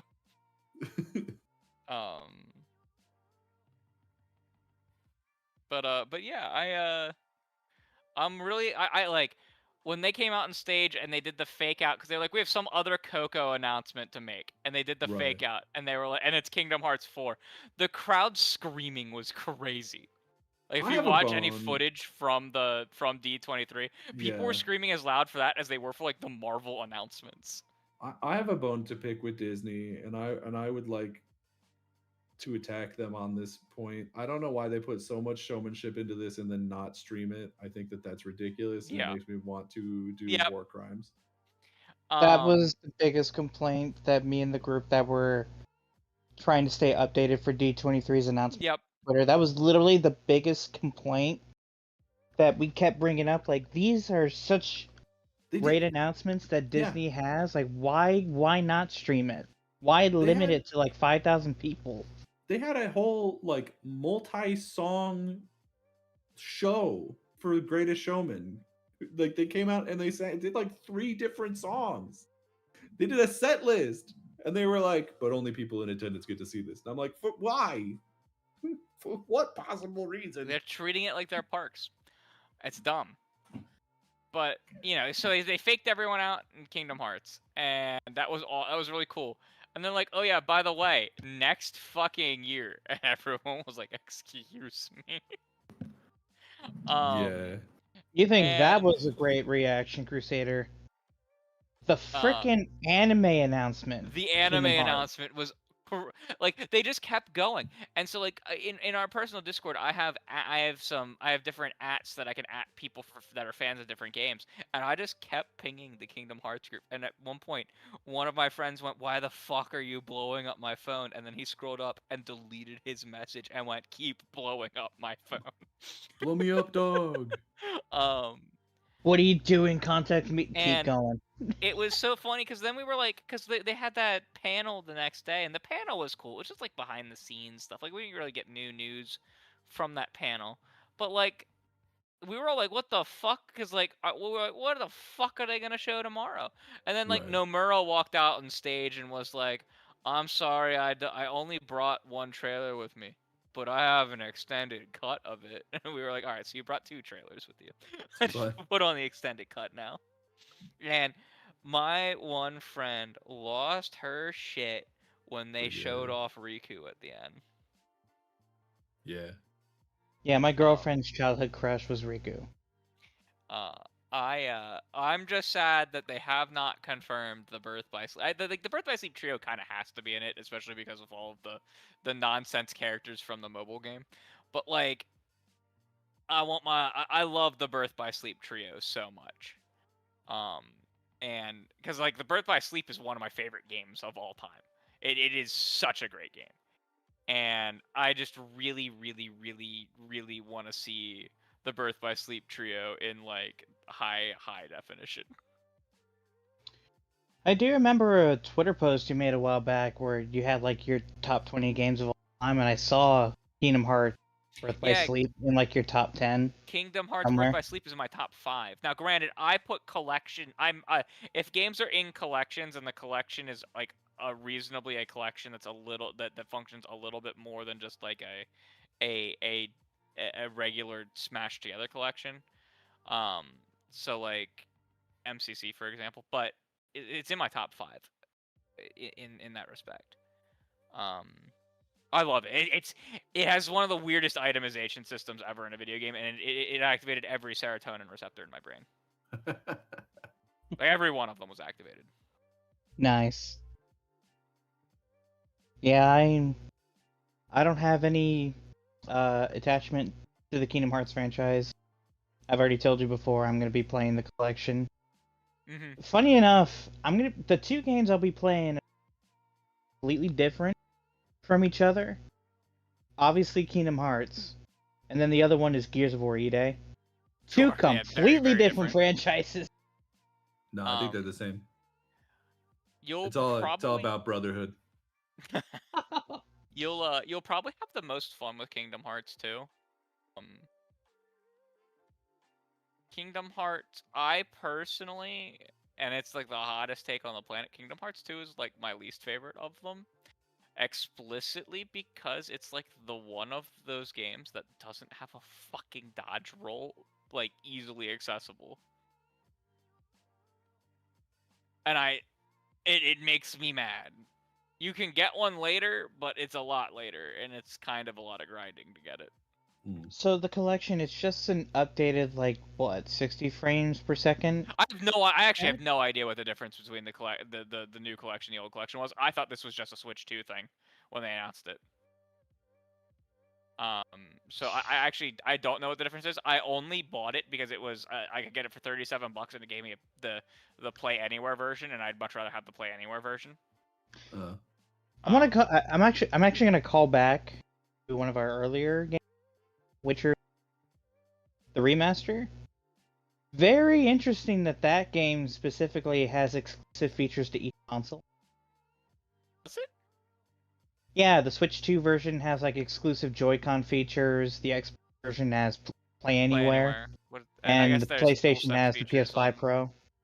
PS5 Pro and probably DualSense trigger stuff. Yeah, PS5 Pro enhanced, and yeah, the DualSense, and a ton of ray tracing. Yeah, they're doing full path tracing on PC. Absolutely insane. So, yeah, dude. Actually, that's a question I want to ask you, Crusader and Danny, if you want to jump in. How would you feel if that's a new way for publishers to like get money, bringing What, to back just old keep games? Yeah, bring back old games and adding expansions, DLCs. I think So it's older games. I think it's fine as long as they're not charging me for the upgrade portion of it. And that's what I've thought since the beginning of this generation. Like you wanna release new content for a game, but like upgrade the base version of the game for everyone, then to go right ahead. I've been. It's one of my more recent tweets on Twitter. I think that you're going to see an explosion of pre Xbox 360 PS3 games and a large section of Xbox 360 and PS3 games be re-released by companies. Like we just saw the Lord of the Rings one, the War in the North, get re-released.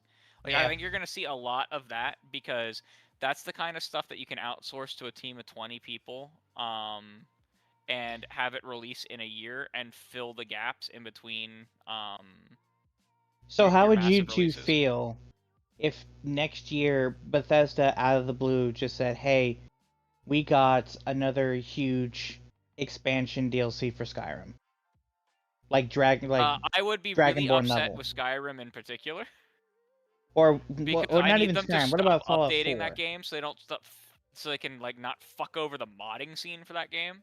But Yeah. that's like a Skyrim in particular problem. I Kind of personally wouldn't have Fallout any as well, problem. Yeah, I wouldn't have any problem with it. Yeah. But I for Fallout 4 in particular, I think it would actually be a really good idea because I guess we don't know, but there was a lot of suspicion that there were other DLCs that they wanted to do and just like couldn't get done because they were going through some like really shitty times financially at the time. That's just why they ended up selling to Microsoft in the first place.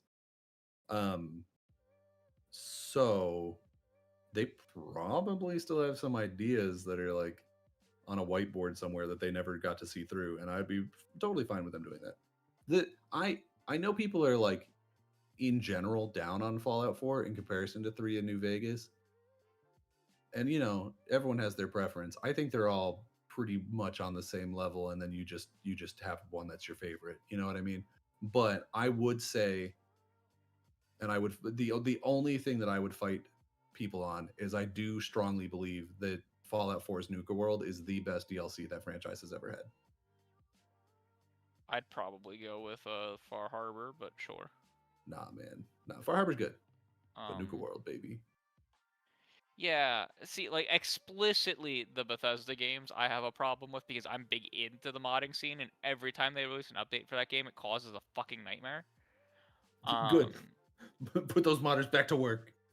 Well, because like some of them have left the scene and their shit never gets updated, and it's like a core fucking staple, and so like it creates these weird eras of like people are only modding for like this version of the game. And it splits up what mods you can use with what mods, and it makes stuff more complicated and confusing for everyone. See, I mean that makes sense, but I don't care. It's exclusively it's exclusively a Skyrim problem because no game like outside of like Minecraft, no game has a modding community like Skyrim. Right. It's another world. Like that's not to say other games don't have modding communities, but lots of games have modding communities. Right. But like Skyrim's and Minecraft's are otherworldly. And like Minecraft has a problem too. Whenever Minecraft has an update, it creates a generational divide in the modding scene. But like those generational divides just like it's like every 4 major Minecraft updates because like it takes a little while for stuff to stabilize again.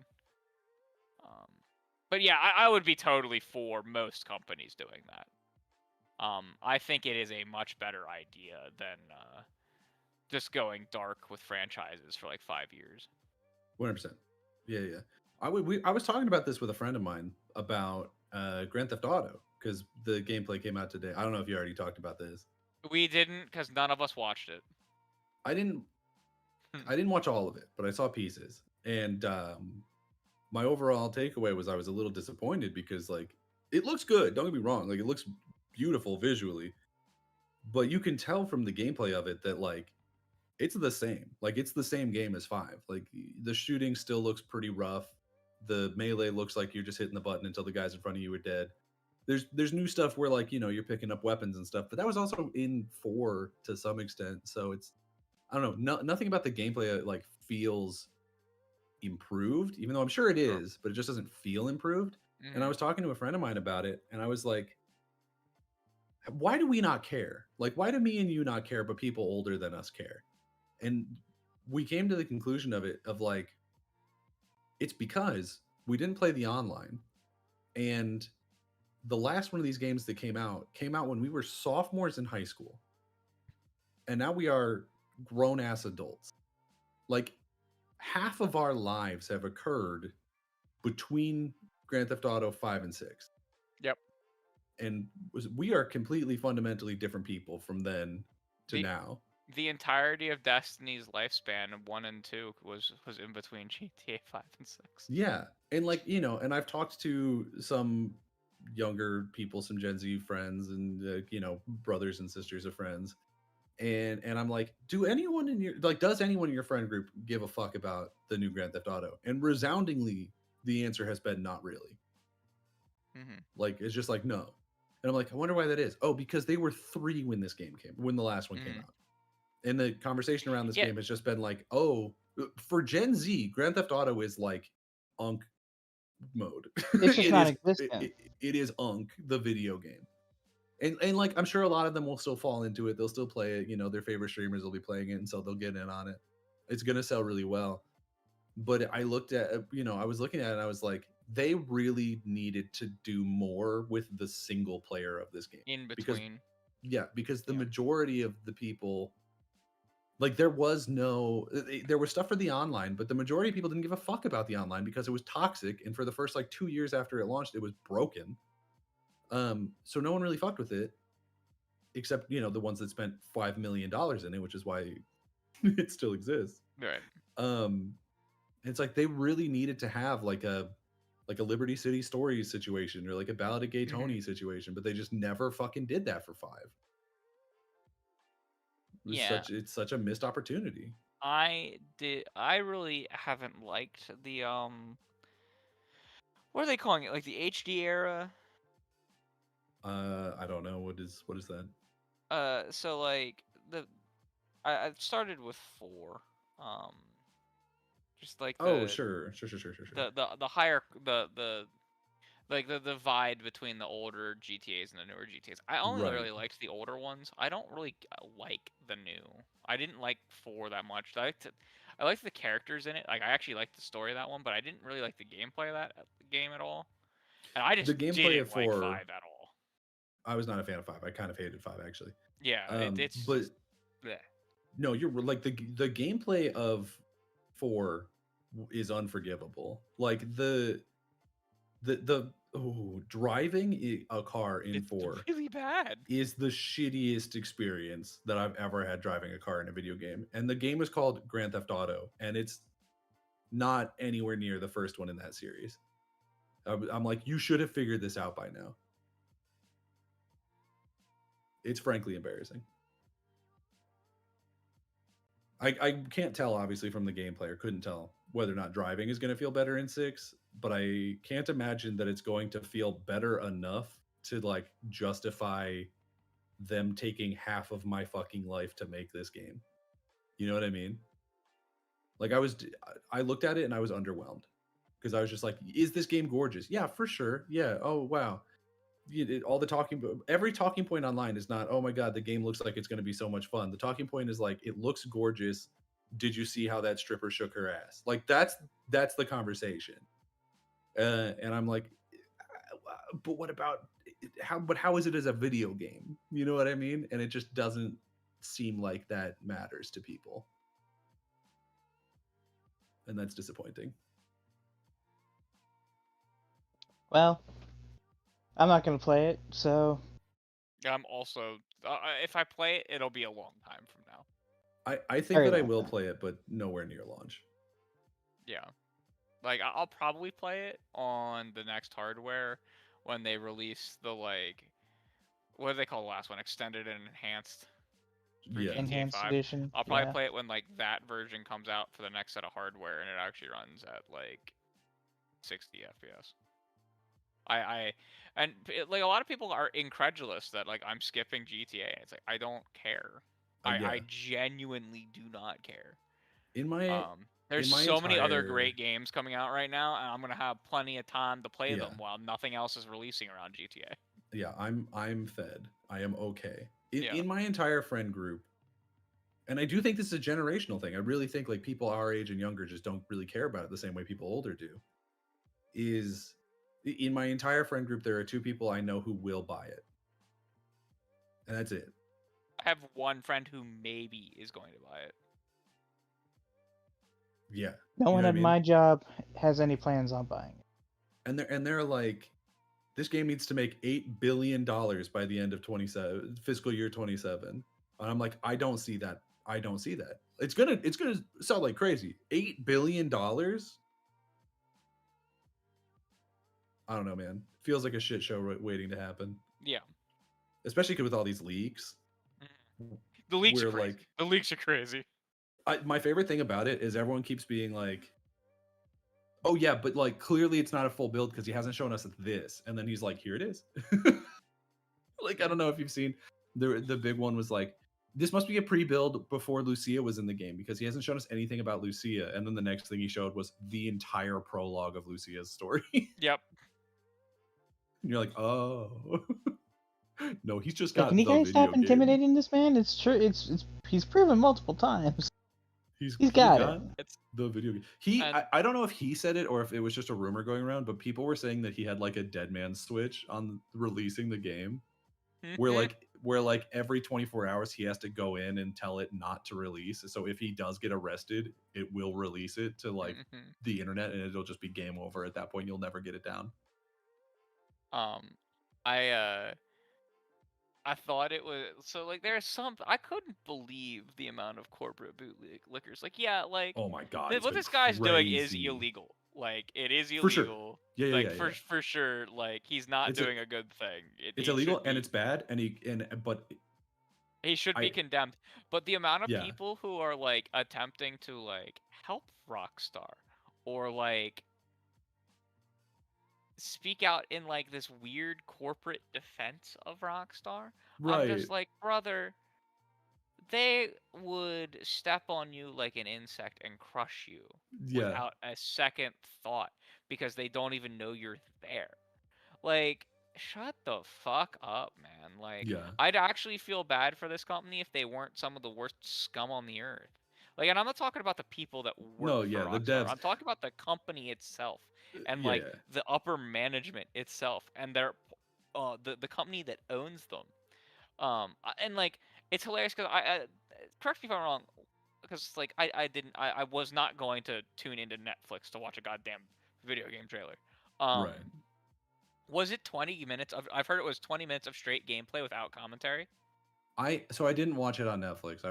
I just saw shit on like Twitter and YouTube.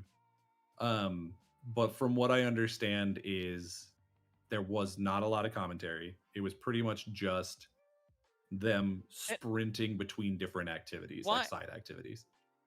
Why on earth was this on Netflix? Like, if it was going to be a Vidoc, like a video documentary, like Bungie usually did for all their stuff, like, why have it on Netflix? Why would Netflix pay for this? That's Like- the part that gets me. Like, Yeah. what? Is like the amount of Like- money that you must have paid for 6 hours of exclusivity. Sir, 6 hours, no one's buying a Netflix subscription. No one's spending $15 to get this 6 hours early. At most, I guess they might get some revenue from the ad-supported tier. Yeah, maybe. Like I guess that's what they were banking on, but like I don't get the strategy here. Like again, if it was like a video documentary series, right, where like they talked about like the development of the game while showing stuff off, that would make sense to me, and because like that would be a kind of cool like historic thing to just have up on Netflix, especially if it was like a multi-episode thing and this was just the first episode. But like if it's just gameplay, why? It's Because like I really thought it was gonna be a Vidoc. Because what's his face? It's not Zaslav. Zaslav's the fucking loser dude from. Charles Zelnick. Yeah, Strauss Zelnick. That's his name. Zelnick was like, "You'll understand why it was on Netflix when you see it," and I'm like, "I don't understand why it was on Netflix when Yeah, I I didn't watch it. Granted, I didn't see it, but I have not heard anything that has made me be like, oh, that's why they signed a deal with Netflix. yeah. I don't get it. Here's the thing: is I have Netflix and I still didn't bother. You know what I Right. mean? I also have Because Netflix, but I didn't bother on principle. mine wasn't even on principle. It was just like I didn't really care. You know what I mean? I also really don't Until care. I probably wouldn't have watched it on YouTube either. But until Umbra like messaged us and was like, "Hey, we're talking about this tonight." I was like, oh, "Okay, I guess I'll look into it." And then I just scrolled Twitter and like there it was. yeah, I watched Moist Critical's reaction to it, and his reaction was like, "It looks really good. It just looks like Grand Theft Auto." I was like, "That's not. Hey, man, you spent like 15 years on this bitch. Like that's not enough." yeah. He also said that apparently this is a relatively common take after watching it. Apparently, people like don't like Jason. They think he's incredibly generic. Which, granted, they didn't do a lot of like story stuff in this, so maybe he just didn't really show his personality off. But everyone was like, he's very boring. Yeah, I just saw a tweet that said that. I just got So- notified of that. So we'll see. We'll see how that works out. But Yeah, I I'm don't so not interested in GTA. yeah, I don't know, man. Like I know it's gonna make $1 million billion Yeah. for sure. But I didn't play Red Dead 2 for like 4 years after it came I out. still haven't. And it's a really good game. I really like that game, but I was like I didn't feel like I missed anything. You know what I mean?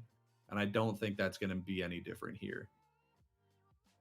Does that make sense? Like people are mostly going to be playing this game not for the story, because the story in Grand Theft Auto is like always kind of whatever. They're going to be playing it for just like sandbox stick around. And that's cool and all, but like I can do that in a lot of games. I'm not gonna spend $80 and get screwed over about it. Like that's I can do that for free. Thank you. I'll wait until like 2 years from now it gets entered into like Game Pass for a weekend or some shit.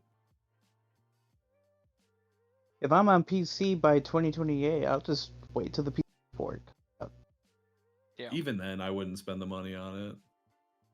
I never said I would spend any money on it, Danny. Oh, hey, well, you might not have to wait until it gets officially released on PC. Depending on what happens with this Cyber League guy. Cyber League guy is nuts. Dude's a psycho. They're hunting him. They're hunting him for sport. Good. I hope he's doing a whole fucking Running Man right now. No. And I hope he wins. To be Honestly, fair, if he's depending on what country he's in, they might not be able to do dick all to him. Exactly. Yeah. I mean, If he's in like You see, he made like Taiwan- $250,000 in crypto. Oh yeah. if he's which- in Russia, hell no. I don't love that he's plugging his crypto. I think that's pretty gross.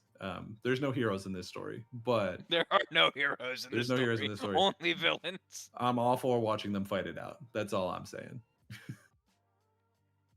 Let's get some more villains in here.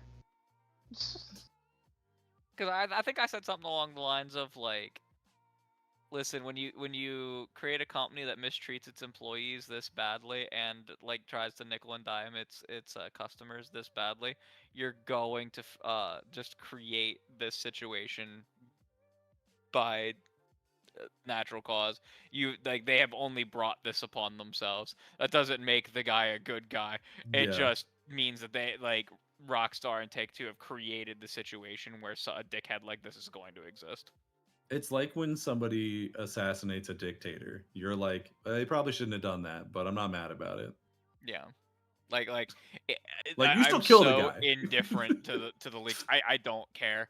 Like, and also, it's not like the dude is. It's not like the Insomniac leak where the dude leaked like 4 terabytes of employee personal information. Right. Like This is- he is explicitly just leaking a build of the game, man. Like, I don't care. It's not. Yeah, the guy's not doing a good thing, but he's also not like actually like directly destroying people's lives. Right. You know, Right. he is making things hard for a shitty company, and like a shit person's doing shit to shit people. More at Yeah. 11. Well, and I love that because the most obvious thing that Rockstar would have done to counteract it is just release their own gameplay, but they couldn't because they were under contract with Contract with Netflix for like a Netflix week to or do it? whatever. Yeah. So because they were like, this is gonna be first gameplay, we can't show it we can't show it legally. And this guy was like, "Oh yeah, bet." That's so funny Yeah. to me. I love that. It's So. I, You know the- damn well they're not going to do another. They're not going to do another reveal like that, prescription like that again. no, well, If someone gives them the money, they'll do it. that's probably true. If they learn their lesson about this, they won't. They might add some clause that's like, if this shit leaks, then. Yeah. But I don't know. We'll see.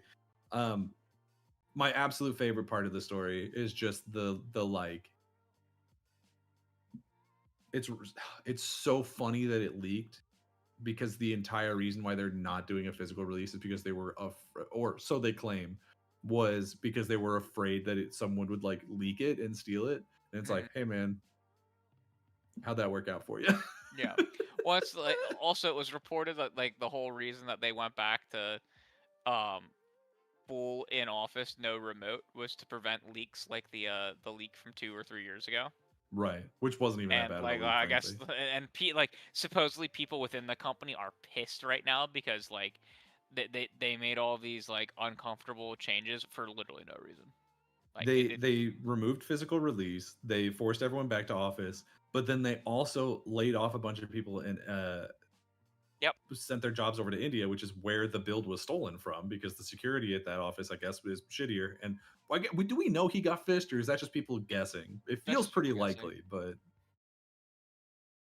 it's incredibly likely. This is that like it's either that or there is a disgruntled employee who is in on this. yeah, I guess that's possible too.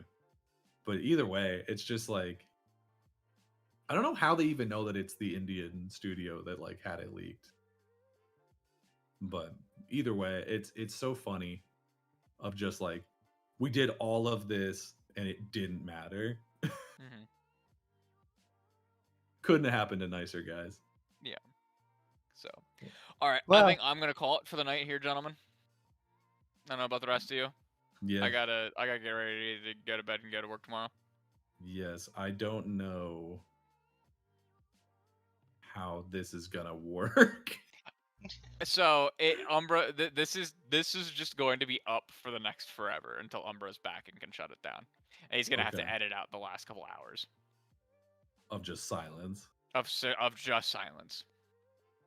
Well, Just leave Discord open. We should all just have like a sleeping session. yeah, let's do a sleep stream. I got nothing on my own to plug, but I want Assassin to plug his new show. Yeah. Yeah, so I actually started a new podcast with a friend of mine, The Arcane Realm. He was actually in chat earlier. I really need to actually plug in the channel.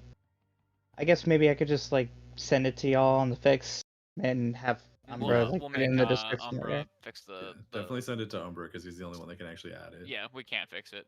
Just Okay. All right. Well, I'll send it to him, but it's called the AA Gamescast on YouTube. It's not double A. You don't spell the word double A. It's just the and then 2 A's. Gamescast. Should be easy to find. I think we have like 20 subs. Absolutely surprising that we got that much real quick. We're about to record episode 5. It's gonna be about Gamescom and a few other topics, throughout the week. So, yeah, if that interests anyone, I'll be sure to send the link to Umbra, and he'll put it in the description. Hopefully, I hope he's doing all right though. yeah, me too. Genuinely. I hope he's doing. Yeah, I felt really bad because like you left, or Danny, you joined right as he left. Oh shit. Yeah. Like Oh, moments, like just moments after. Like as soon as he muted himself, you joined. That's crazy.